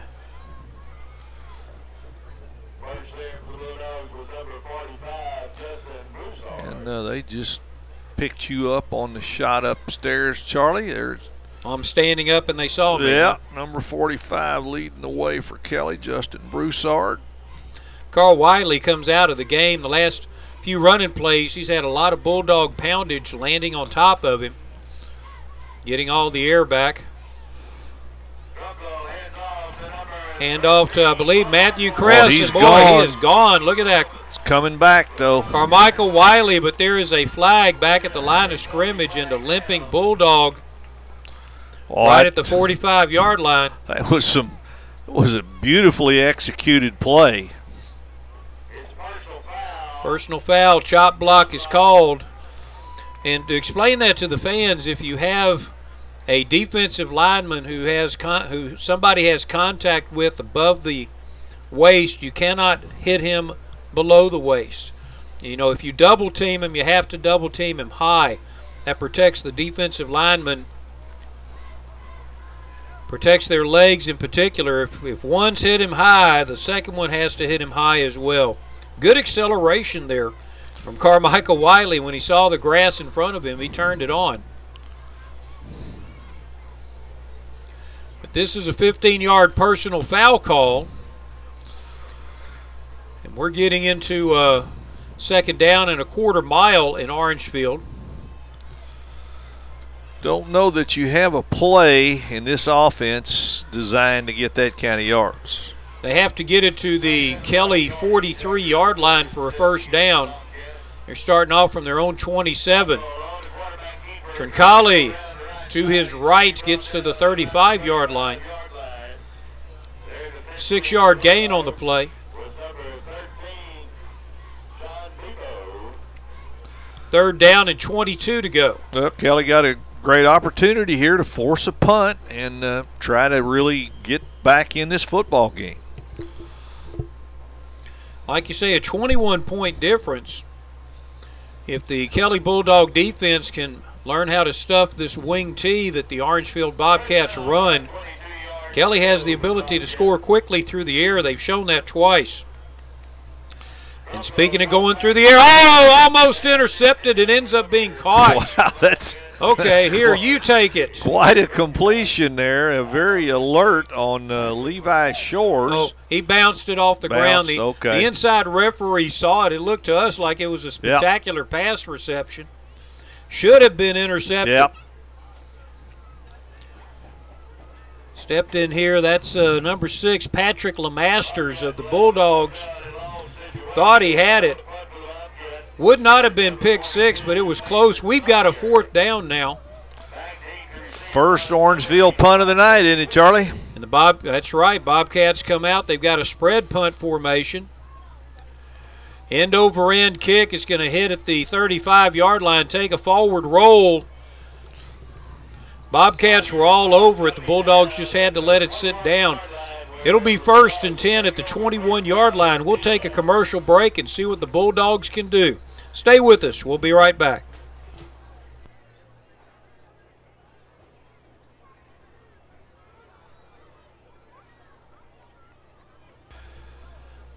Well, Bob, before we start this one, we've got that Orangefield Bobcat trivia question for you here, and I know you love these things so much.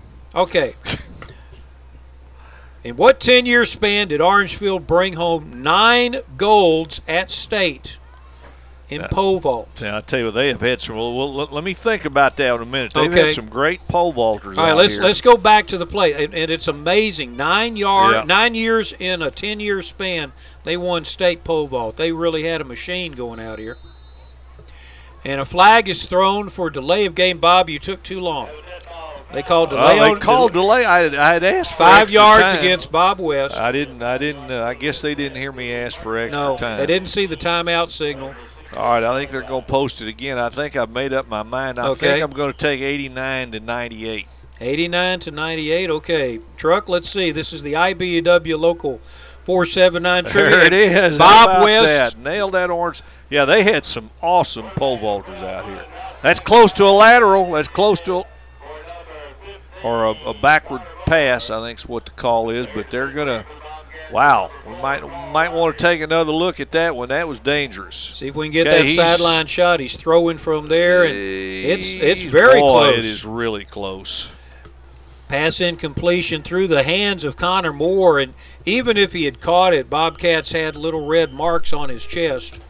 He wasn't going to be going very far, but again, I want to compliment Bob West of the Port Arthur News. Apparently, he keeps up with all the stuff in the archives over there. He keeps track of it. We haven't tricked him yet. Well, the Orangefield stuff was so impressive, what they were doing with pole vaulting in that period of time. Darling looks, he's got a man open, 2 guys open, throws it out of bounds as the Bobcats reacted to his motion.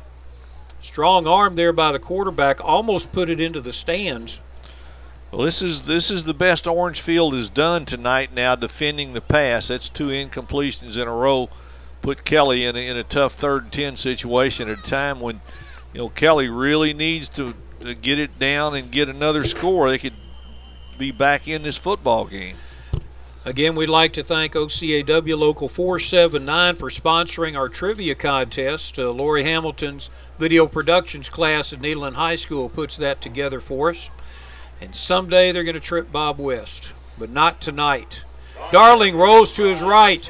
Got a guy deep. Caught. Well played. I don't believe he. Alante Wingate looks like he's going to be short of the first down by about 7 yards. Yeah. This reminds me of the Cowboys. Well executed, but it's short of the first down. Gets the ball out to the 23-yard line. It's 4th down and 8. Of course, the Bobcats were playing a deep zone that time. They dropped back trying to keep all of the Kelly Bulldog receivers in front of them. And I believe, is this Kelly's first punt? I don't remember Kelly punting tonight. Tight punt formation from Kapura. Nobody back for Orangefield. Great kick by Kapura. It's going to nose over. No one is back there. Hits at the 35-yard line and dies at the 32. That kick, that punt would actually look better than some passes we've seen this year. A boomer. That's back-to-back punts, and it broke out in the middle of this game. What's going on here, offenses? 33-12 your score. Bobcats jumping all over the Bulldogs right now. Can't come out to Orangefield and not mention the late, great Ed Pivito, Charlie. He set up a program here that's still continuing. I mean, where's the son coaching? Northwestern State. Wow. For years and years, decades, he ruled the sidelines of Orangefield. Hand off to Tyron Como. He's already got a 20-yard touchdown from the first half. Gains 4 yards on first down. Orangefield will take that all day long. Levi Shores bringing in the play from the sideline. Head coach Josh Smalley very happy with the way things are going right now. Well, he's certainly happy about not turning the ball over. That has been a thorn in their side early in the season. Done much better tonight. They were doing good on penalties until the last possession. Troncalli barks out the signals, gives it to his tailback, and there's a great move by Tyron Como, number 33. Gets inside the Bulldog 40-yard line. Got a 25-yard gain, 26-yard gain. They can hit you from so many angles in this offense. Just a little load there with the lead back coming out on the defensive end. Yeah, and I think Levi Shores, I believe it was Levi Shores, had a key block there. I think it was Levi. I may be wrong on that. First down and 10 for the Bobcats. Trincali fakes the handoff, keeps it himself, going around the left end. Great moves downfield. He breaks 2 arm tackles and gets down to about the 7-yard line. Oh, we'll be in a little over a quarter. We'll be talking about the Rick's Auto Body Excellence Player of the Game, and Trincali right now would think is pretty close to the top of the list. Tell you, he's doing a great job. Well, he starts the game off with that long kickoff return touchdown. Was breaking through those arm tackles. Yeah, probably their leading rusher. First down and goal. Ball is set to, looks like about the 6-yard line. Orangefield seeking to punch one in here.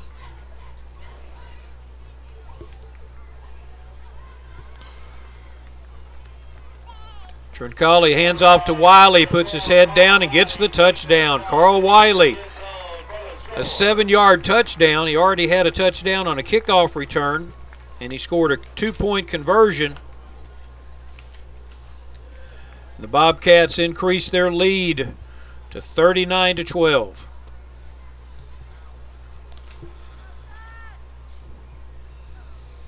David Rainey setting up to attempt the point after kick. The Bobcat flag person's getting tired of running. Yeah, he's had a busy night. Covered a lot of ground. Good snap. And the kick is good. 40-12 your score. 5:47 left in the third quarter. For the Port Arthur News Friday Night Experience, we'll be back with the kickoff in just a moment.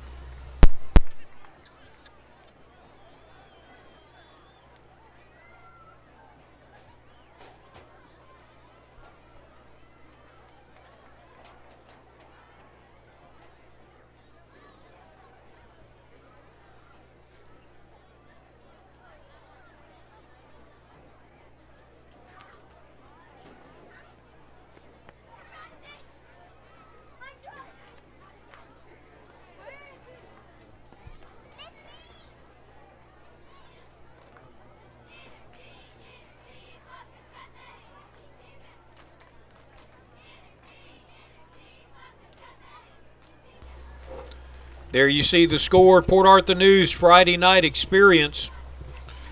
Sheffield Productions helping to bring it to you with their 4-camera setup. Quickie touchdown drive that time. 4 plays, 60 yards for Orangefield. Wiley now over 100 yards. He's got 101, and Trincali has 90, so you have to think he's probably going to get over 100 yards rushing tonight. And that's right up there. Those 2 guys right there almost exceed their average offense for the first 3 games.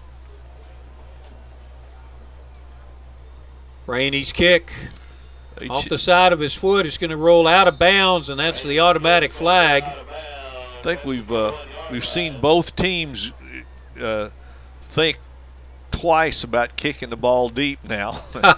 Kelly pooched it the last time, and there's just been so many long kickoff returns.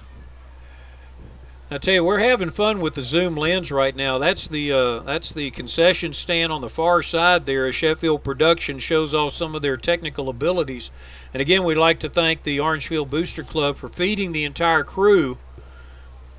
I got my link. Did you get yours? Good link. Yes, indeed. Good link. 5-yard penalty, kicks it back to the 35-yard line. Kelly's going to make him kick again, trying to get a good return. And I noticed that Jamal Dumas has kind of moved it up here on the near side of the field. He's lined up at the 27. And I like this kind of chess match here where the kicker, David Rainey, is looking downfield to see where the returner is. This is like volleyball. You want to kick it where he isn't. Well, Rainey pooches it up. It's going to land in front of Dumas. Roll to the side. Dumas almost just basically had to hit it out of bounds himself. That's effective kickoff coverage right there. Pretty much like Kelly did. They shaved a whole bunch of good field position off with that. 31-yard line for Kelly.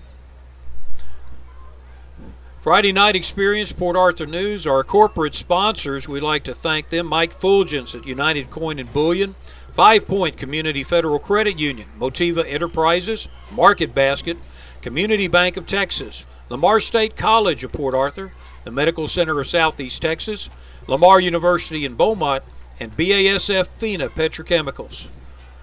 Next week we will be at Biter, the opening of district play. Needle Bulldogs, state ranked, still going to play the Vidor Pirates. There's the shake route. Will Darling throws it deep. Did he catch that? He did. Fantastic catch on the far side there by Thomas Falgout. Great throw and catch. This ball was in the air for a while, and the coverage was good. That's just a really well-executed play. That makes you wonder, again on that 4th down play in the first half when the ball went through Falgout's hands. Let's look at the replay here. This ball is well thrown. He throws it from his own 25. Falgout just goes up and gets it over Carmichael Wiley. It's caught on about the 3rd. That ball was in the air about 45 yards. 1st and 10, Trincali trying to set up the screen pass. He isn't going to have a chance. Whoa. He is sandwiched at the 42-yard line. Wow. Did a great job holding on to the football there. Will Darling looks a little shaken up as he gets off the field. He's first one to get him is number 33, Tyron Como. And then Watkins sandwiches him.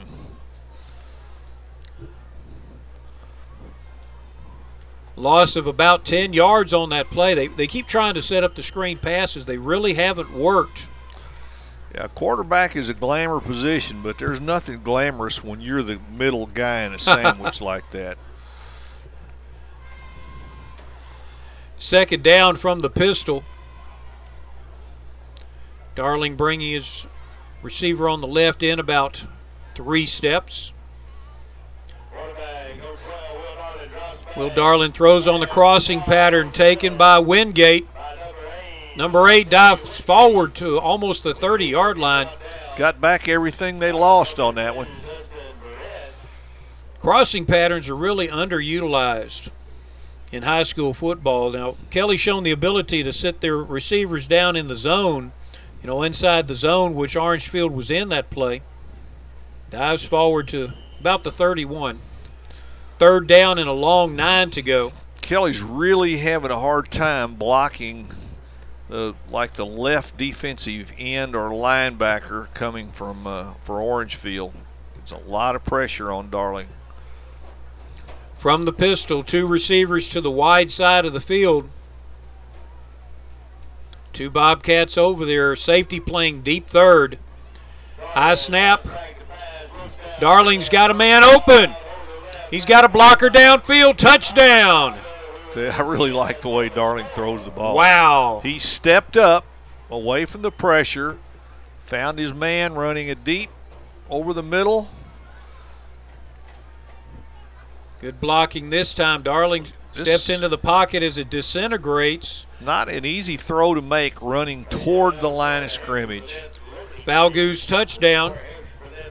Cuts it down to 40-18. They're trying to turn this into a shootout. Oh, this is a lot of fun. The best game in Southeast Texas on the Port Arthur News Friday Night Experience. Capero ready to do the point after attempt. Add a point to the Bulldogs, 40-19 with 3:16 left in the 3rd quarter. We'll be back with the kickoff in just a moment.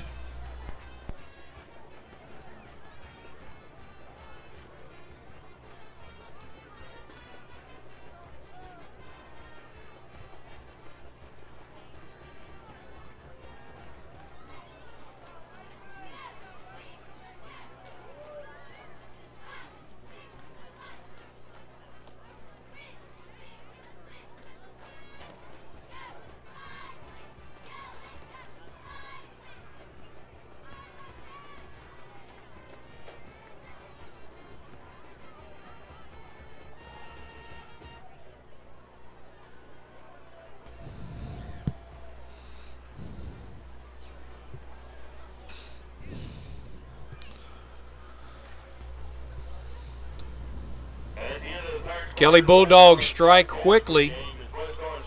Cut into the Bobcats' lead. Now they're ready to kick off. 4 plays, 69 yards. Darling has now thrown for 198, and is that 3 touchdowns he's thrown for, I believe? I believe you are right. Well, let's see where they kick this one. It won't be deep.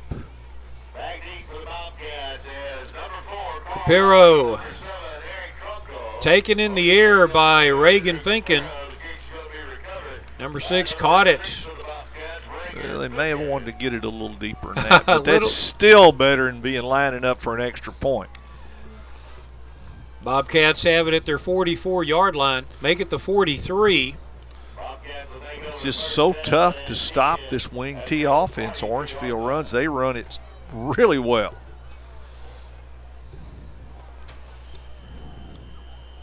I'm sure the scouts that are here from Silsbee are taking note of their success. Their ability to hide the ball.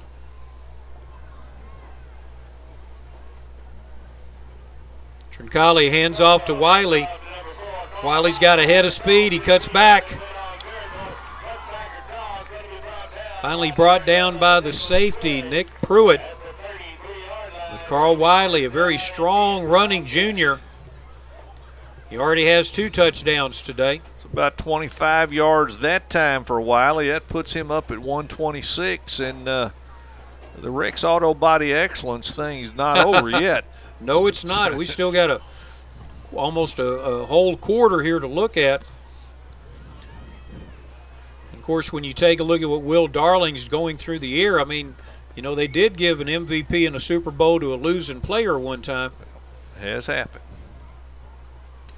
Wiley again plows into the middle. Look, I love the way he keeps his feet moving and tries to spin out of the first tackler. Wiley took a shot there in the back. He's a little slow getting up. You're probably thinking, okay, give it to somebody else on the next down. Let me get my breath here. Justin Broussard in at the bottom there for Kelly. Kelly needs a stop if they're going to get back in the game. They can't give up any more points. And they go from the spread now. And it's basically a student body to the right. Trincali dives forward for the first down across the 20-yard line. Gets to the 19 for the Bobcats. A little interesting little new wrinkle they threw out there. Again, the Silsbee coach is making note. Yes, here they go. Now back to the wing T.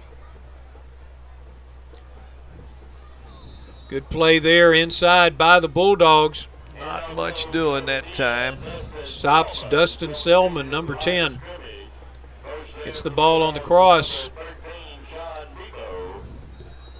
Blocker really never cleared out the hole there. You can see Selman might have hurt his ankle a little bit on that play. He's working to the sideline. I don't know if he got stepped on or if he twisted it making the cut.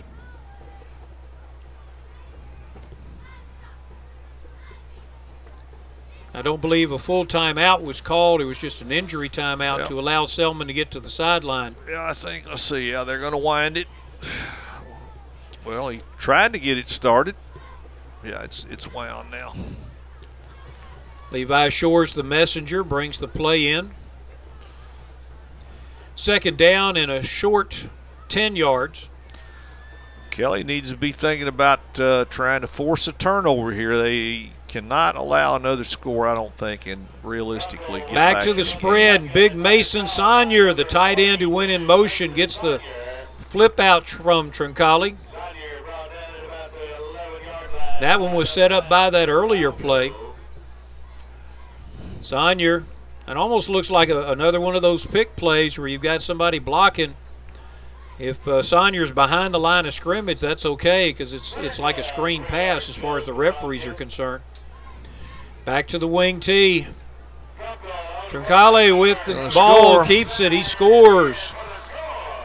Did that from 12 yards out. Chalk that up to nice faking. Orangefield had enough success running inside. He was able to draw the Kelly defense into Wiley, and then a really good block on the corner.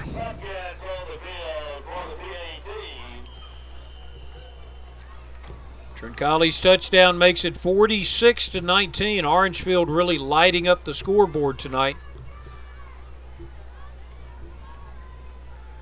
Carmichael Wiley coming in to run the right wing back position on this point after attempt. David Rainey's kick, a little bit off to the side, but it still makes it. 47-19 your score, just inside the third quarter. We'll be back in just a moment.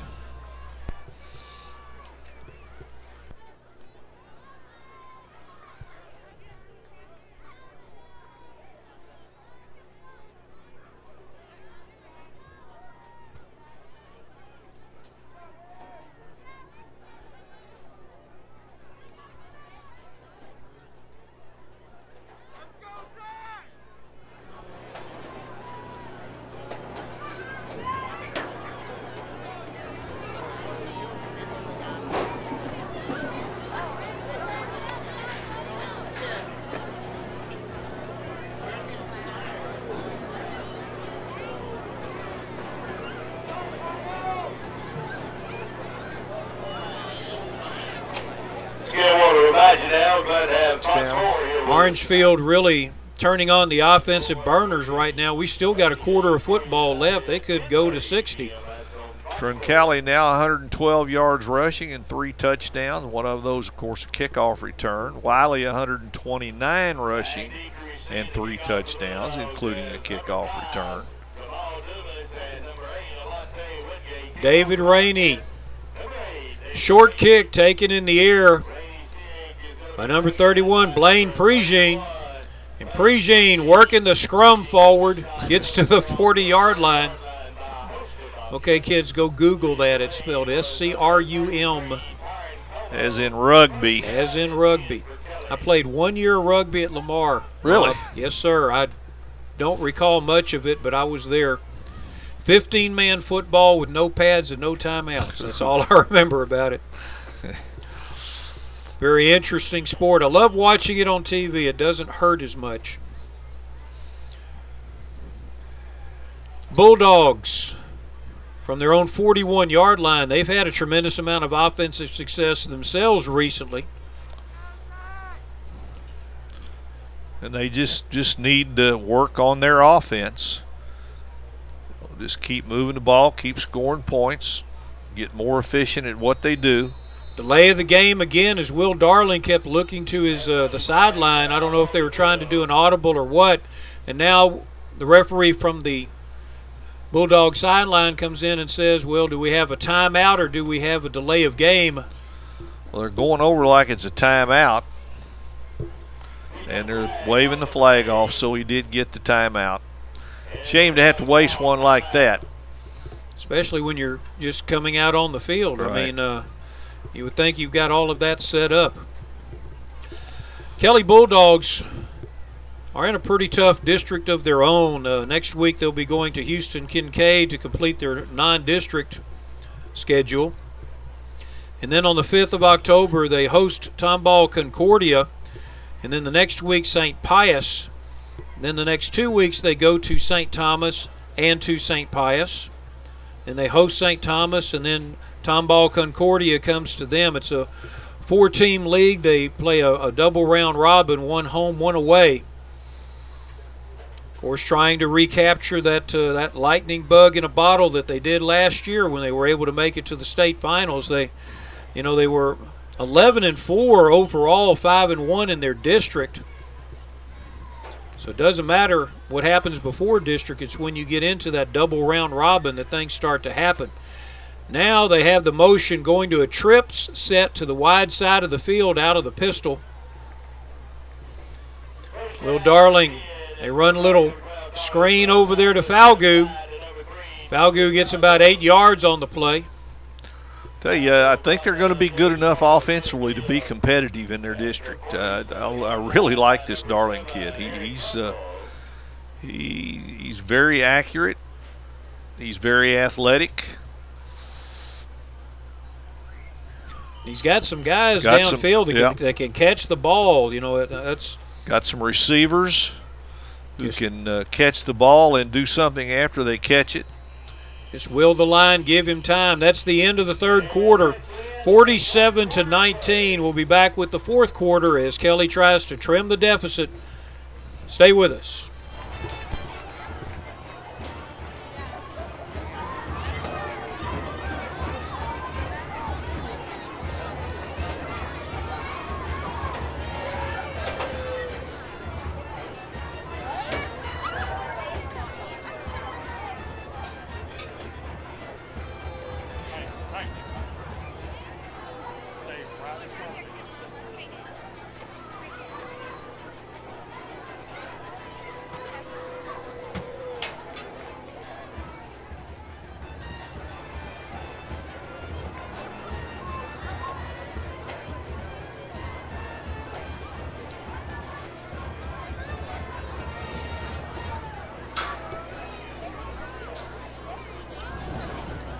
Next week, the Port Arthur News Friday Night Experience is going to be going just a few miles down 105, Bob.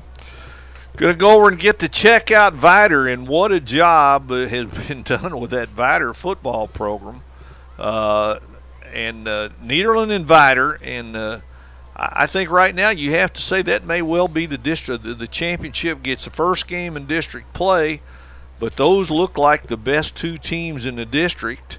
Nederland, in fact, ranked number 8 in the state. Vider unbeaten, and boy, it's going to be a good one. We're going to see another good wing T offense out of Vider, and they have become a very good football team over there. Jeff Matthews and Larry Newman know each other very well. They admire and appreciate what the others have done. Yeah, Jeff Matthews done a terrific job over there. High snap is brought down by Jamal Dumas. Number 5 gets forward, and he's knocked forward for another yard there. Gets the first down out to the 45-yard line.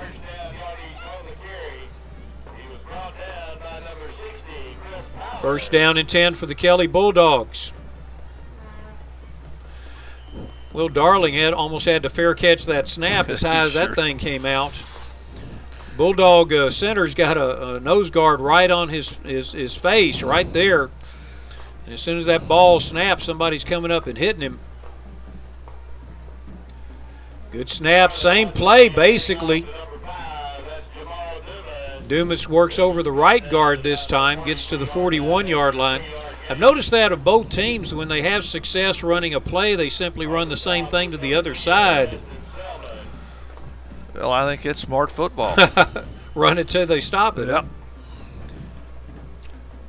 Trip formation to the right-hand side, the wide side. This time the Bobcats respond to it, sending out 3 defensive backs. Will Darling looking to the sideline, getting the audible. He makes the call. Another high snap, handoff to Dumas. He's basically looking for a hole, and there's nothing there. Good fill by number 23 of Orangefield. And that's so we got his name, Colby Schote. Colby Schote, and he made some plays in the first half. I believe it was he recovered a fumble, I believe, and we didn't have his name at the time. It's not in the program, Colby. We saw your number, but we did not have your name. But being the investigative reporters we made it a point to track you down. And that's why the Port Arthur News must be part of this scenario. There you go. The dogged reporters. It's just like the Watergate thing, guys. I'm telling you. High snap. Oh, Will Darling never had a chance. Yeah. Mason Sonier comes in crashing from the left end. They were trying to run a wide receiver screen to the right-hand side, but Darling had to pull it down quickly or he would have thrown it right into Sonier's face. Great play and great tackle by the junior. Takes the Bulldogs back. It'll be 4th and 8 from the Bobcat 44-yard line. Let's see what Darling can come up with here. He's had some success throwing the ball down the field into the middle of the field if he can just get the time. From the pistol, 3 receivers to the right side. Darling falls back, gets inside. Sonier throws it up deep. Got a man open.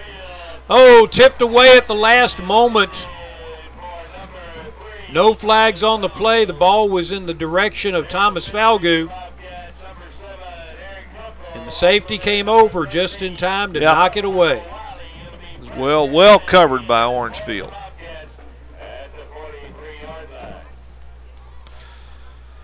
I've got to say, I also heard the Bobcat band kicking up a little bit louder there. And here's some shots from inside the Orangefield concession stand. Some of the ladies and guys and everybody that helped feed the multitudes today, and also, of course, fed the crew. Fed us. Thanks for the links, ladies. Yeah, you can send the nachos up as well. Right. That's upstairs in the press box. Order to go, please. First and 10, back to the wing T formation. Robert Stiles, Bigfoot, taking the camera down there. Yeah, you don't get those kind of shots on ESPN. Trincali attempted a sweep to the right. This time the Bulldogs are all over him. Charlie Hott, Justin Broussard, and others. Nothing loss doing of a that yard. time. Yeah, Charlie Hott first in there, wraps him up. Bobcats, though, are very happy with their offensive output today. Wearing the Bulldogs down. Out of this wing T, who's got the ball? Wiley's got it this time. Oh, he slipped on the cutback. Carl Wiley's had a great night here, rushing the ball and also just making forward progress after contact has been made. This time, though, his feet failed him. Great field level stuff there, guys. Third down and 9 to go for Orangefield. Got an unbalanced line now. Wiley goes over to the wide side as well. Bulldogs didn't really react. Trincali goes to the wide side, following his blockers. Hit hard at the. Going to be right at the very close. I think he's just a little short. I don't know who made contact with him, but his direction changes suddenly. You can see here he's following his blockers, trying to get the first down, and right there, number 45, that is Broussard, Justin Broussard, the senior 215-pounder, held him short of a first down by less than a yard. They keep, and it looks like they're going to bring out the chains for an exact measurement. Did look like he was a little short, but looking where that ball is, I think he's probably got it. Of course, once they get inside the middle of that pile, sometimes it's hard for us to see exactly where the ball goes. Get our field level camera down there. There's the ball. Natural turf here at Orangefield Stadium. F.L. McLean Field. Didn't get it. Just short, but that's not by much. Yeah, I have to think they're going to go for this. As good as they run the ball, as good a line surge as they get, and with a big lead, I think they'll go for it. This is when your offensive coordinator says, Coach, let me have it. Let's give it to the guys and show them some faith. Fourth down in about 3 inches. Could well be quarterback sneak territory. Got a new quarterback in there, big guy.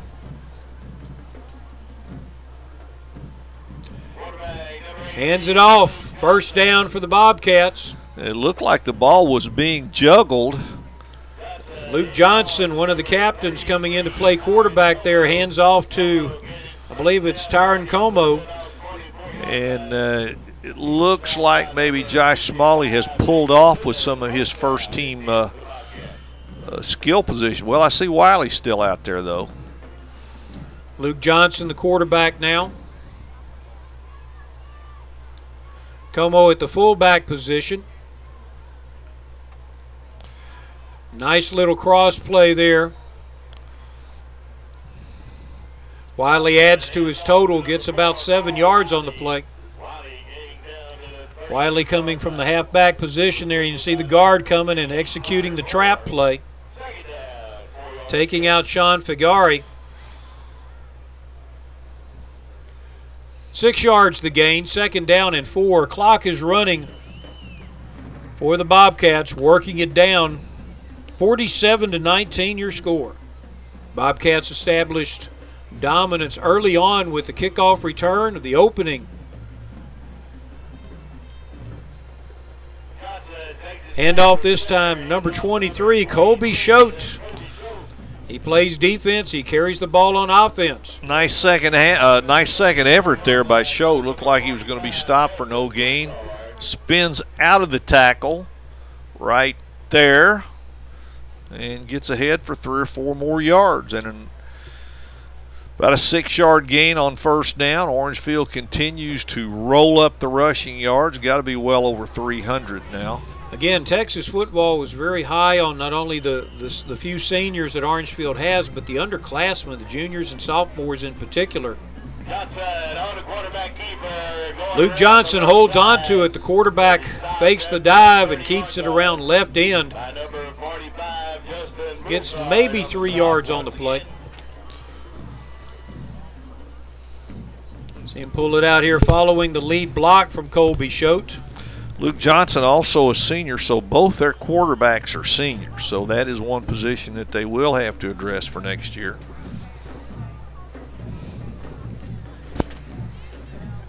Troncalli with over 200 yards of total offense between the 97-yard kickoff return to open the game and over 130 yards rushing.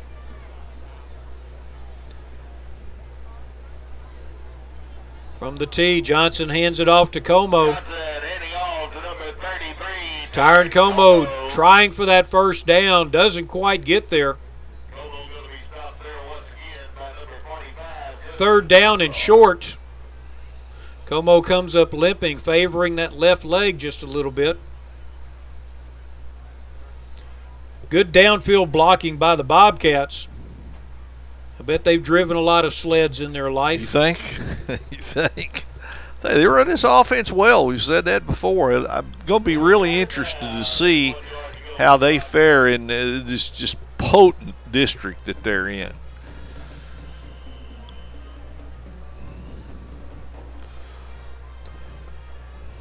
Third down and short for the Bobcats. Ball is spotted inside the 25-yard line. 1 wide out. Johnson under center. Hands the ball off to Como. Has his helmet taken off, but gets the first down to the 20-yard line.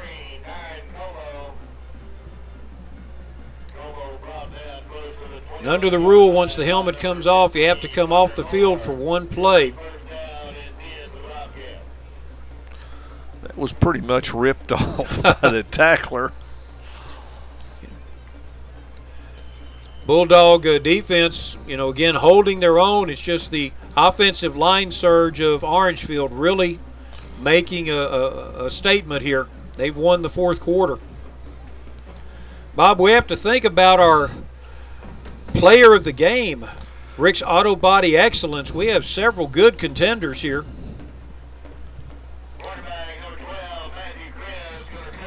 Now the sophomore quarterback comes in. Sophomore quarterback Matthew Chris. Well, I think that the front runners are number 7, Eric Troncalli, the quarterback, and number 4, Wiley. Both have 3 touchdowns. Both have rushed for over 100 yards. When in doubt, I always vote for the quarterback because he's the guy that makes things happen. And and this guy Troncalli really does a good job of running their offense. So I vote for number 7. And I agree Eric with you. Troncalli to be the Rick's Auto Body Excellence player of the game. Handoff in the backfield that time. It looked like running back lost his footing there. It might be a little bit muddy over there on that side. Let's take a look at the handoff again from the sophomore. Didn't have his hands right when he took the ball. Had his right elbow kind of low there. But I agree with you. Our Rick's Auto Body Player of the Game, Auto Body Excellence Player of the Game, is number 7 for the Orangefield Bobcats, the senior Eric Troncalli.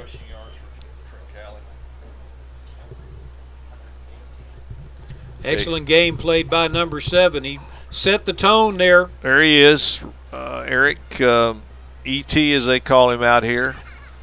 118 rushing yards, a 97-yard kickoff return, 3 touchdowns. Definitely set the tone with that opening kickoff return. Handoff goes to Carmichael Wiley. Number 13 dives forward for a couple of yards as the Bobcats perfectly happy to just grind the time away here. Again, all those the crossing action there, and you can see the second team offensive line in there. They're having trouble finding their blocks. You know, Charlie, of course, both teams, I think, have reasons to be encouraged tonight. Orangefield more so than Kelly. They got their first win for Josh Smalley out here. Really looked good offensively and at times defensively. But even Kelly coming and they lose, they're going to lose, looks like 47-19 unless Orangefield scores again late here. But offensively in particular, they had a lot of good things happen tonight. And again, they did not, Todd Holmes did not become their coach until 2 weeks before school started. They didn't have any two-a-days. They had to put in new offense, new defense, and they're still playing catch-up. But and I talked to Todd Holmes today, and he said we're just looking to make progress, get our team ready for district play. And I think they took a big step toward that tonight. 4th down and 6. The Bobcats run the clock down, call a timeout. We'll take a break as well. We'll be back in just a moment.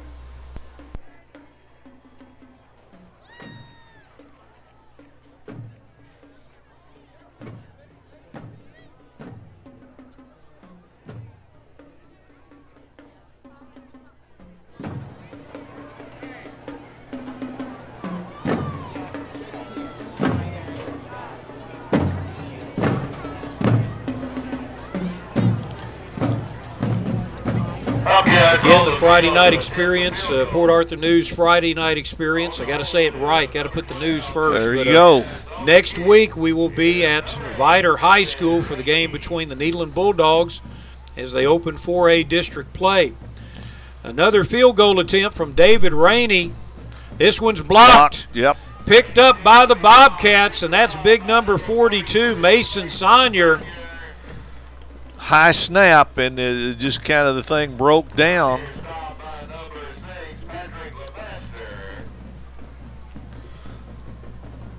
Ball will go over.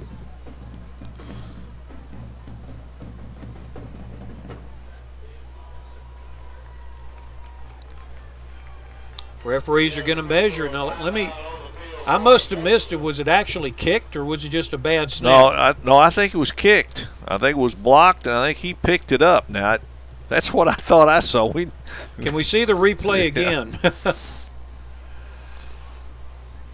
After we get the measurement here. Measurement short. So he's short by about a yard. Play broke down with the high snap. David Rainey had earlier kicked a couple of field goals, one from 35 and one from 38 yards. With a minute left in the game, 47-19. Okay, we're going to get another look at the replay here, I think. Here it is, high snap. He did kick blocked, it. Yeah. And it almost got turned into a first. That's an alert play there by Mason Sonier. So with a minute left, Kelly's offense on the field again. Will Darling from the pistol. 2 receivers to either side. A little bit of a high snap. Ball's on the ground. It's ruled incomplete. Pass attempt going to Chandler Lawley.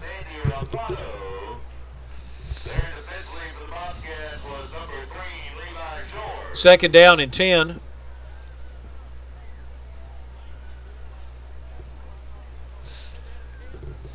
Even with the second teamers out there, this has been a lot of fun. Again, we express our thanks on behalf of the entire crew and everyone here to Josh Smalley and all the friends here at Orangefield and our friends from Kelly High School as well, who gave us information and helped make this a very enjoyable evening for us and the crew. We hope you've enjoyed the game. Snap to Will Darling. He's looking for a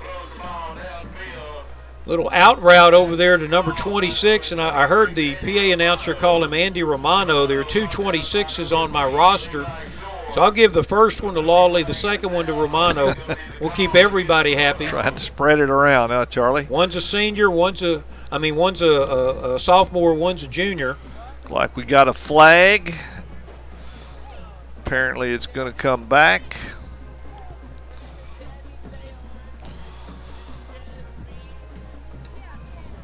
See what the call is here from the referee. Another offensive holding play. You have to think holding. Nice job by Darling again of moving around in the pocket, finding a receiver, and delivering the ball on target. Those holding calls, that's something that a passing team's going to have to eliminate. It's, you know, if you max protect or if they're only rushing 4, the 5 offensive linemen ought to be able to keep those guys out most of the time. I realize even the Cowboys and Texans have trouble doing that, but right now the Bobcats are only rushing 3. I would call that a sort of a prevent defense look. Now they run up another one. Looks like they're going to run a little stunt on the backside here, and that's what they do. From his end zone, Darling. Great catch there. I tell you what, John Darling catches it after Will Darling throws it a little bit behind the hip, but it was a well-caught ball. And Wiley delivers a serious hit at the end of the play. He's upset because he didn't get the player of the game. I'm going to take it out on somebody. Yeah. Charlie made that call, Wiley. First down and 10. Guy in the red shirt. Yeah. First down and 10 for Kelly. Probably going to be one more play. Could be 2 more if it's incomplete. Oh, they're going to wind it. They had stopped the clock. Now they're going to wind it, and that's probably going to do it. That's going to do the ball game right there. Is final score. Bobcats 47, Bulldogs 19. On behalf of the Port Arthur News Friday Night Experience and Bob West, I'm Charlie Jellin. Thank you for being with us. We'll see you next week when the Needle and Bulldogs go to play the Viter Pirates. See you then.